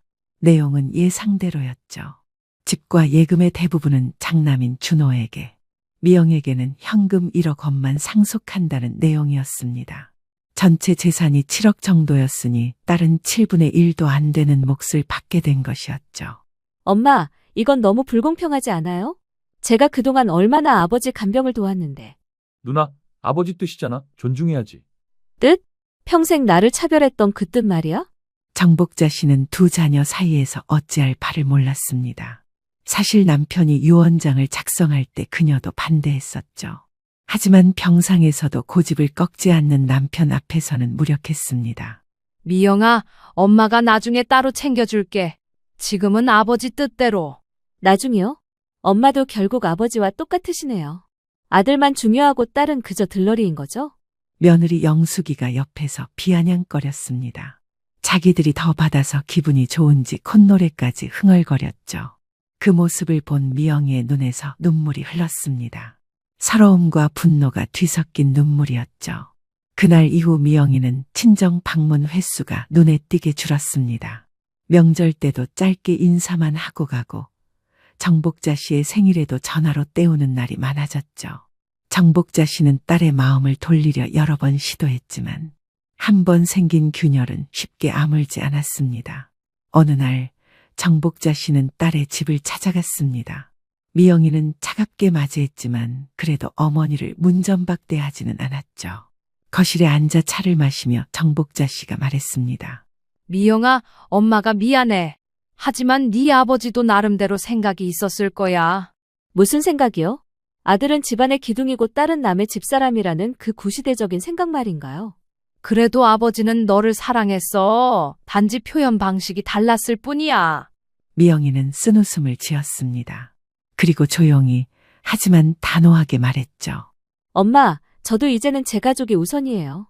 엄마가 나중에 어려우실 때 과연 그 많은 재산을 받은 준호가 엄마를 잘 모실까요? 그때 가서 후회하지 마세요.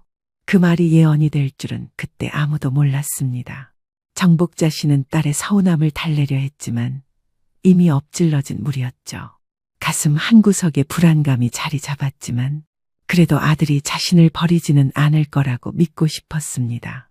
유산 정리가 끝나고 1년이 지난 2016년 여름이었습니다. 정복자 씨는 67세의 나이에도 여전히 건강했고 혼자서도 잘 지낼 수 있었죠. 아들 준호는 아버지의 유산으로 사업을 확장한다며 바쁘게 지냈습니다. IT 관련 사업이 잘 될 거라며 자신만만했죠. 그런데 어느 날 저녁 준호가 초췌한 얼굴로 어머니를 찾아왔습니다. 평소와 달리 며느리도 함께였죠. 무언가 심상치 않은 기운이 감돌았습니다. 엄마, 제가 할 말이 있어서 왔어요. 무슨 일이야? 얼굴이 왜 그래? 사업이 생각보다 잘 안 풀려서요. 투자받은 돈을 갚아야 하는데. 정복자 씨의 가슴이 철렁했습니다. 불길한 예감이 현실이 되는 순간이었죠. 준호는 머뭇거리며 말을 이었습니다. 어머니 집을 담보로 대출을 받을 수 있을까요? 일시적인 자금난이에요. 곧 회복될 거예요. 뭐, 이 집을 담보로? 어머니, 시아버지가 물려주신 재산으로 시작한 사업인데 도와주셔야죠. 가족 아니에요?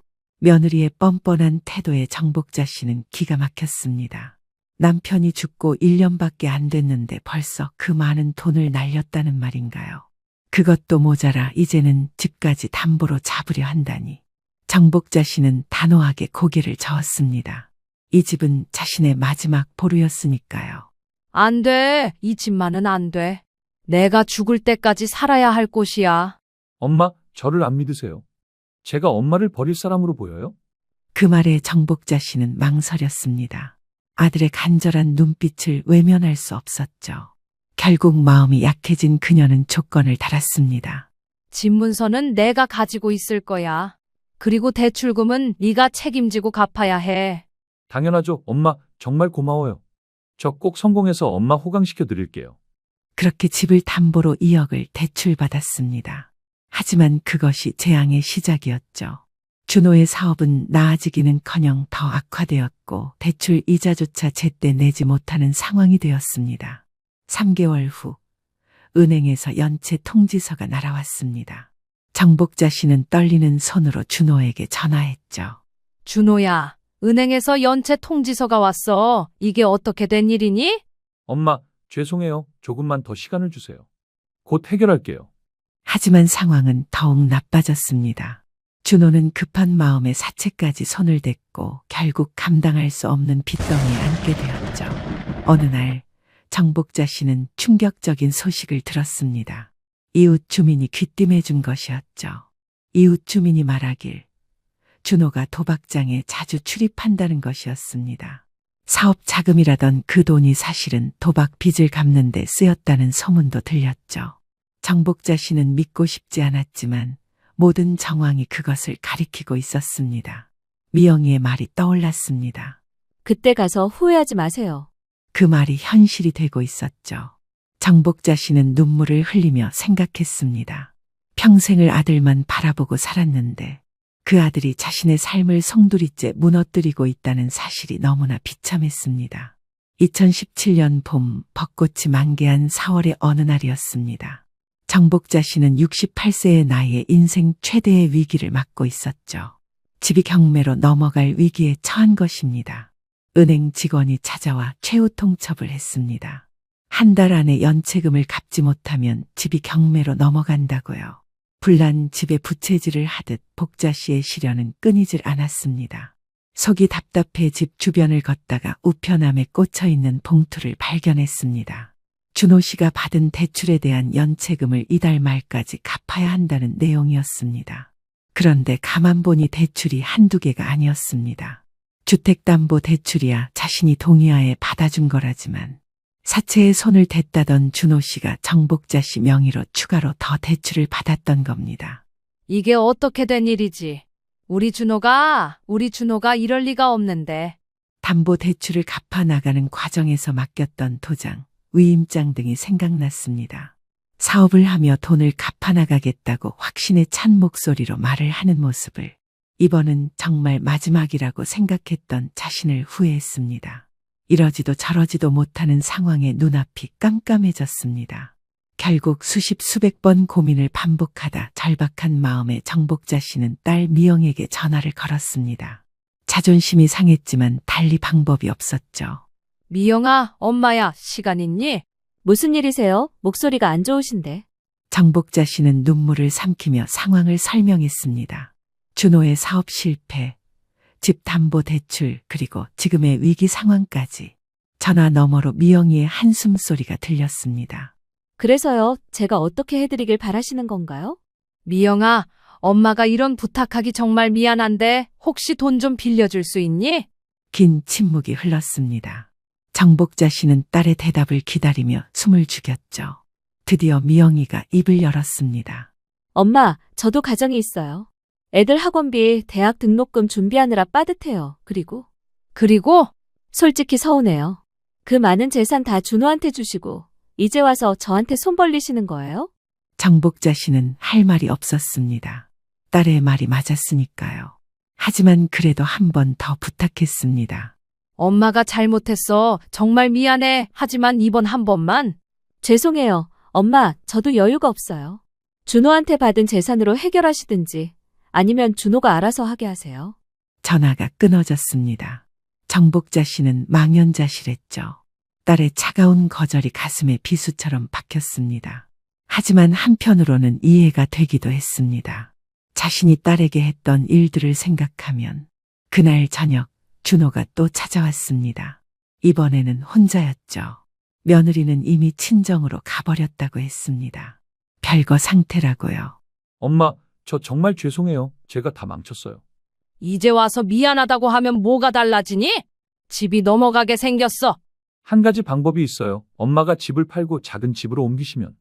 정복자 씨는 기가 막혔습니다. 자신이 평생 살던 집을 팔고 나가라니요. 그것도 아들의 실수 때문에. 네가 지금 무슨 말을 하는지 알고 있니? 이 집은 네 아버지와의 추억이 담긴 곳이야. 그럼 어떻게 해요? 경매로 넘어가면 더 손해예요. 차라리 제가 아는 사람한테 팔면. 그때 정복자 씨는 깨달았습니다. 아들은 이미 집을 팔 준비를 하고 있었다는 것을. 어쩌면 처음부터 이것이 목적이었을지도 모른다는 생각이 들었죠. 엄마, 집 팔고 남은 돈으로 작은 아파트 사드릴게요. 그리고 제가 나중에 잘 되면. 나중에? 네가 나중에 잘 될 거라는 보장이 어디 있어? 준호는 대답하지 못했습니다. 그저 고개를 숙이고 있을 뿐이었죠. 정복자 씨는 아들을 바라보며 생각했습니다. 이것이 정말 자신이 평생 사랑하고 아꼈던 아들인가? 딸보다 더 사랑했던, 집안의 기둥이라고 믿었던 그 아들인가? 준호가 떠난 후 정복자 씨는 혼자 앉아 눈물을 흘렸습니다. 창밖으로 보이는 벚꽃이 바람에 흩날리고 있었죠. 아름다운 봄날이었지만 그녀의 마음은 한겨울처럼 춥고 쓸쓸했습니다. 엄마, 요양원비. 엄마가 받는 연금으로 해결하세요. 그 말이 곧 현실이 될 줄은 그때만 해도 정복자 씨는 상상조차 하지 못했습니다. 2018년 5월, 초여름의 따스한 햇살이 비치던 날이었습니다. 하지만 정복자 씨에게는 인생에서 가장 차가운 날이었죠. 69세의 나이에 평생 살던 집을 떠나야 했으니까요. 경매는 피했지만 결국 집을 팔 수밖에 없었습니다. 준호가 소개한 부동산 업자에게 시세보다 훨씬 싸게 넘겼죠. 이삿짐을 싸면서 정복자 씨는 눈물을 참을 수 없었습니다.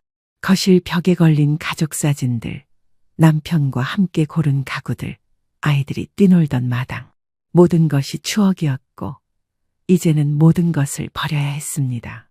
준호는 약속대로 작은 빌라를 구해줬습니다. 보증금 5천만 원에 월세 40만 원짜리 반지하 방이었죠. 집을 팔고 남은 돈은 준호의 빚을 갚는 데 다 들어갔습니다. 그나마도 부족해서 여전히 빚은 남아있었고요. 이사하던 날 준호는 미안하다는 말만 반복했습니다. 엄마, 정말 죄송해요. 제가 빨리 재기해서 좋은 집으로 모실게요. 그만해. 더 이상 네 말은 믿지 않는다. 어머니, 저희도 힘들어요. 애들 학원도 끊어야 할 판인데. 내가 너희들한테 어떻게 했는데 지금 이 상황에서 그런 말이 나오니? 며느리의 말에 정복자 씨는 어이가 없었습니다. 자신들 때문에 집을 잃었는데 오히려 자기들이 피해자인 양 굴고 있었으니까요. 하지만 이미 지쳐버린 정복자 씨는 아무 말도 하지 않았습니다. 반지하 방은 습하고 어두웠습니다. 창문으로는 지나가는 사람들의 발만 보였죠. 69년 인생에서 가장 초라한 거처였습니다. 첫날 밤, 정복자 씨는 딱딱한 침대에 누워 천장을 바라봤습니다. 곰팡이 얼룩이 군데군데 보였죠. 혼자 중얼거렸습니다. 이상철 씨, 당신이 그렇게 아끼던 아들이 이렇게 만들었어. 당신은 이걸 아나 모르겠네. 우리 아들이 이런 사람이 될 거라는 걸. 그리고 문득 미영이가 했던 말이 떠올랐습니다. 엄마가 나중에 어려우실 때 과연 그 많은 재산을 받은 준호가 엄마를 잘못일까요? 그때는 믿고 싶지 않았던 그 말이 현실이 되고 있었죠. 정복자 씨는 처음으로 자신의 선택이 잘못되었을지도 모른다는 생각을 했습니다. 다음 날부터 정복자 씨는 생활비를 벌기 위해 일자리를 찾아야 했습니다. 기초연금과 국민연금을 합쳐도 월세와 생활비를 감당하기 어려웠으니까요. 69세의 나이에 식당 설거지, 건물 청소 등을 전전했습니다. 어느 날 일하던 식당에서 우연히 딸 미영이를 만났습니다. 미영이는 회사 동료들과 점심을 먹으러 왔다가 어머니를 본 것이었죠. 순간 두 사람의 시선이 마주쳤습니다. 미영이의 얼굴에 놀라움과 안타까움이 스쳐 지나갔습니다. 하지만 곧 시선을 돌렸죠. 정복자 씨도 못 본 척했습니다. 서로가 서로를 외면한 것이었습니다.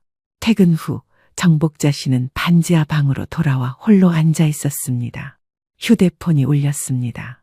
미영이었죠. 엄마, 아까 봤어요. 왜 그런 일을? 먹고 살아야지. 네가 상관할 일 아니야. 준호는 뭐 하고 있어요? 어머니가 이런 일을 하시는데. 복자 씨는 쓴웃음을 지었습니다. 준호는 이미 한 달째 연락이 없었거든요. 가끔 문자로 죄송해요. 조금만 기다려주세요라는 말만 보낼 뿐이었죠. 그날 밤, 정복자 씨는 오랜만에 일기를 썼습니다. 오늘도 살았다. 내일도 살아야 한다. 언제까지 이렇게 살 수 있을까? 아니, 이게 사는 건가? 2019년 겨울, 정복자 씨가 70세가 되던 해였습니다. 반지하 생활도 1년이 넘었죠. 그동안 준호는 일용직 노동을 전전하며 겨우 생활하고 있었습니다. 며느리는 아이들을 데리고 친정으로 가버렸고 이혼 소송 중이었죠. 어느 날 정복자 씨는 심한 허리 통증으로 병원에 가야 했습니다. 일하다가 무거운 것을 들다 삐끗한 것이었죠. 의사는 디스크 수술이 필요하다고 했습니다. 수술비는 500만 원 정도였죠. 정복자 씨는 망설이다가 준호에게 전화했습니다. 준호야, 엄마가 허리 수술을 해야 하는데. 수술이요? 큰 수술이에요. 디스크 수술이야. 의사가 빨리 하지 않으면 더 악화된대.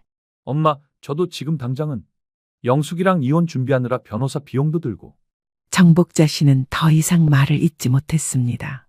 아들의 목소리에서 귀찮아하는 기색이 역력했으니까요. 전화를 끊고 한참을 앉아 있다가 결국 미영에게 전화를 걸었습니다. 미영아, 엄마인데. 네, 무슨 일이세요? 차가운 목소리였습니다. 정복자 씨는 용기를 내어 상황을 설명했죠. 한참을 듣던 미영이가 한숨을 쉬며 말했습니다. 병원이 어디예요? 제가 수술비는 내드릴게요. 정말? 미영아, 고마워. 대신 이게 마지막이에요. 앞으로는 연락하지 마세요.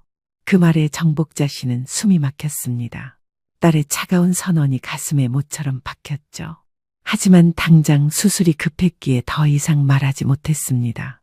수술은 무사히 끝났습니다. 병실에서 회복하는 동안 정복자 씨는 혼자였습니다. 준호는 바쁘다며 오지 않았고 미영이는 수술비만 내고 얼굴을 비추지 않았죠. 옆 병상의 환자들은 가족들에 둘러싸여 있었지만 정복자 씨의 곁에는 아무도 없었습니다. 퇴원하던 날 간호사가 물었습니다. 보호자가 모시러 오냐고요. 정복자 씨는 거짓 미소를 지으며 고개를 끄덕였지만 결국 혼자 택시를 타고 반지하 방으로 돌아갔습니다. 집에 도착해 보니 준호가 앉아 있었습니다. 수술 후 처음 보는 아들이었죠. 엄마, 수술은 잘 됐어요. 그래, 네 누나가 수술비 내줬다. 아, 그랬구나. 누나한테 고마워해야겠네. 정복자 씨는 아들을 바라봤습니다. 예전에 당당하고 자신만만하던 모습은 온데간데 없고 초라하고 비참한 중년 남자만 있었죠. 하지만 그보다 더 비참한 건 그런 아들에게조차 버림받은 자신이었습니다. 엄마, 저 할 말이 있어서 왔어요. 불안한 예감이 들었습니다. 준호는 머뭇거리다가 입을 열었죠. 제가 지방으로 일하러 가게 됐어요. 건설 현장인데 숙소에서 생활해야 해서. 그래서 당분간 엄마를 자주 못 찾아뵐 것 같아요. 혼자서도 잘 지내실 수 있죠? 정복자 씨는 아들의 진짜 의도를 알아챘습니다. 돌봐야 할 늙은 어머니가 부담스러워 도망가는 것이었죠. 하지만 더 이상 붙잡을 힘도 의지도 없었습니다. 2022년 초봄, 정복자 씨가 73세가 되던 해였습니다. 지난 3년간 혼자서 버티며 살았지만 이제는 한계에 다다랐죠. 치매 초기 증상이 나타나기 시작했고 혼자서는 일상생활이 어려워졌습니다. 어느 날 반지하 방에서 쓰러진 정복자 씨를 이웃이 발견했습니다. 병원에 실려간 후 의사는 혼자 생활하기 어렵다고 판단했죠. 병원에서 준호에게 연락이 갔고 며칠 후 준호가 나타났습니다. 엄마, 이제 혼자 사시기 힘드신 것 같아요. 괜찮아. 조금만 쉬면 나아질 거야. 의사 선생님도 요양원에 가시는 게 좋겠다고 하시는데요. 요양원. 그 단어가 정복자 씨의 가슴을 찔렀습니다. 평생 가족을 위해 살았는데 결국 요양원에서 생을 마감해야 한다니요. 준호야, 엄마가 그렇게 짐스러우니? 네가 어릴 때 아프면 밤새 간호했던 엄마가. 엄마, 감정적으로 생각하지 마세요. 이게 최선이에요. 제가 돌볼 형편도 안 되고. 정복자 씨는 아들의 차가운 눈빛을 봤습니다. 더 이상 미안해하는 기색도 없었죠. 그저 귀찮은 짐을 처리하는 사람의 표정이었습니다. 며칠 후 정복자 씨는 시 외곽의 요양원으로 옮겨졌습니다. 실버타운이라는 그럴듯한 이름이 붙어 있었지만 사실상 버려진 노인들의 마지막 거처였죠. 입소수속을 밟으면서 준호가 말했습니다. 엄마, 여기 시설도 괜찮고 직원들도 친절해요. 잘 지내실 거예요. 면회는 자주 올 거지? 네, 시간 날 때마다 올게요. 거짓말이라는 걸 둘 다 알고 있었습니다. 준호는 서류에 서명하면서 직원에게 물었죠. 요양원비는 어머니 연금으로 충당되죠? 네, 기초연금과 국민연금 합치면 기본 비용은 됩니다. 추가 비용은? 추가 비용은 없는 걸로 해주세요. 엄마가 받는 연금으로 해결하셔야 해요. 정복자 씨는 아들이 직원과 나누는 대화를 들으며 눈물을 삼켰습니다. 자신의 존재가 그저 연금 액수로 계산되고 있었으니까요. 준호가 떠나기 전 정복자 씨는 마지막으로 물었습니다. 미영이는 알고 있니? 누나요? 글쎄요, 연락 안 한 지 오래됐는데. 그렇게 준호는 떠났습니다.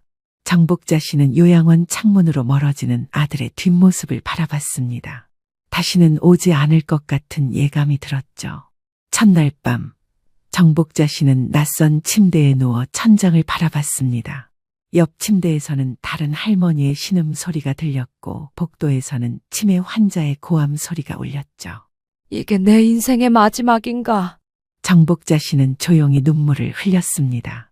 평생 아들을 위해 살았는데 그 끝이 이렇게 비참할 줄은 몰랐습니다. 딸에게 했던 차별, 아들에게 쏟았던 맹목적인 사랑, 모든 것이 부메랑이 되어 돌아온 것이었죠. 요양원비, 엄마가 받는 연금으로 해결하세요. 그 말이 정복자 씨의 귓가에 계속 맴돌았습니다. 과연 이것이 끝일까요? 아니면 또 다른 시작일까요? 2023년 가을, 정복자 씨가 요양원에 입소한 지 1년 반이 지났습니다. 75세가 된 그녀는 이제 요양원 생활에 익숙해졌죠. 아니, 체념했다는 표현이 더 맞을지도 모릅니다. 매일 똑같은 일과 똑같은 식사, 똑같은 풍경. 시간은 멈춘 듯 흘러갔습니다. 준호는 약속과 달리 단 한 번도 면회를 오지 않았습니다. 처음 몇 달은 기다렸지만 이제는 포기했죠. 가끔 문자로 잘 지내세요라는 짧은 안부만 올 뿐이었습니다. 그마저도 점점 뜸해졌고요. 어느 날 오후 정복자 씨는 요양원 정원에서 휠체어에 앉아 하늘을 바라보고 있었습니다. 옆자리에 박 할머니가 말을 걸어왔죠. 박 할머니는 요양원에서 유일하게 마음을 터놓을 수 있는 친구였습니다. 박 할머니가 말했습니다. 복자 씨, 오늘은 기분이 좀 나아 보이네요. 정복자 씨는 쓸쓸하게 웃으며 대답했죠. 그냥 포기하니까 마음이 편해지더라고요. 두 사람은 한참 동안 말없이 앉아 있었습니다. 가을 햇살은 따스했지만 마음은 여전히 차가웠죠. 문득 박 할머니가 조심스럽게 물었습니다. 복자 씨, 자녀분들은 정말 한 번도 안 오시나요? 네, 아들은 바쁘대요. 딸은 제가 먼저 연 끊었으니까요. 박 할머니는 안타까운 눈빛으로 정복자 씨를 바라봤습니다. 그리고 자신의 이야기를 들려줬죠. 자식 셋을 키웠는데 막내딸만 가끔 찾아온다고, 아들들은 며느리 눈치 보느라 발길을 끊었다고 했습니다. 그날 밤 정복자 씨는 침대에 누워 생각에 잠겼습니다. 과연 무엇이 잘못된 걸까요? 평생 가족을 위해 살았는데 왜 이런 결말을 맞게 된 걸까요? 문득 미영이가 떠올랐습니다. 차별받으면서도 끝까지 부모를 챙겼던 딸. 아버지 간병도 도맡았고 수술비도 대줬던 딸. 그런 딸을 자신은 어떻게 대했던가요? 정복자 씨는 서랍에서 낡은 수첩을 꺼냈습니다.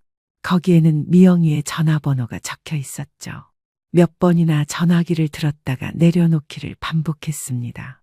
무슨 말을 해야 할지, 아니 전화를 받아줄지도 확실하지 않았으니까요. 그때 요양보호사가 들어왔습니다. 할머니, 약 드실 시간이에요. 정복자 씨는 수첩을 다시 서랍에 넣고 약을 받아 삼켰습니다. 오늘도 미영에게 전화하지 못했습니다. 내일은 용기를 낼 수 있을까요? 창밖으로 보이는 가을 나무들이 잎을 떨구고 있었습니다. 정복자 씨의 인생도 그렇게 하나둘 떨어져 나가고 있었죠. 하지만 아직 끝이 아니었습니다. 아직 해야 할 일이 남아 있었으니까요. 2024년 3월 봄 기운이 완연한 어느 날이었습니다. 정복자 씨는 여느 때처럼 요양원 로비에서 TV를 보고 있었죠.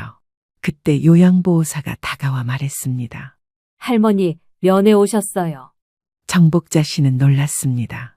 누가 왔을까요? 설마 준호가? 하지만 면회실에 들어서자 그곳에 있던 사람은 뜻밖에도 미영이었습니다. 2년 만에 보는 딸이었죠. 엄마, 오랜만이에요. 미영아, 네가 어떻게? 두 사람은 어색하게 마주 앉았습니다. 미영이는 많이 늙어 보였습니다. 52세의 나이에도 여전히 일하고 있었지만 얼굴에는 피로가 가득했죠. 정복자 씨도 마찬가지였습니다. 요양원 생활로 더욱 쇠약해진 모습이었으니까요. 한참 침묵이 흐른 후 미영이가 먼저 입을 열었습니다. 엄마가 여기 계신다는 걸 최근에 알았어요. 준호한테 우연히 들었죠. 준호를 만났어? 길에서 우연이요. 많이 망가진 것 같더라고요. 정복자 씨는 고개를 숙였습니다. 아들의 몰락을 딸에게 들어야 하다니 자존심이 상했지만 어쩔 수 없었죠. 미영이는 가방에서 봉투를 꺼냈습니다. 이거 용돈이에요. 많지 않지만 필요하실 때 쓰세요. 미영아, 나는 괜찮아. 네가 이런 걸. 엄마, 사실 저도 할 말이 있어서 왔어요. 미영이는 숨을 깊이 들이쉬고 말을 이었습니다. 그것은 정복자 씨가 전혀 예상하지 못한 이야기였죠. 엄마, 제가 그동안 엄마 통장으로 돈을 넣어드렸어요. 엄마는 모르셨겠지만. 뭐? 무슨 말이야? 미영이가 설명하기 시작했습니다. 아버지가 돌아가신 후 미영이는 매달 조금씩 어머니 통장에 돈을 입금했다고 했습니다. 통장을 준호가 관리한다는 걸 알았기에 어머니가 쓸 수 있도록 했다고요. 하지만 그 돈은 모두 준호가 가져갔고 정복자 씨는 전혀 모르고 있었던 것이었습니다. 그럼 그동안 네가? 네, 처음에 30만 원으로 시작했어요. 제가 대리였을 때니까 과장되고는 40만 원, 부장되고는 50만 원으로 늘렸죠. 5년 동안 총 2천만 원 정도 보냈을 거예요. 엄마가 생활하시는데 보태시라고. 정복자 씨는 충격을 받았습니다. 자신이 차별하고 상처 준 딸이 몰래 자신을 도와주고 있었다니요. 그것도 5년이나 눈물이 쏟아졌습니다.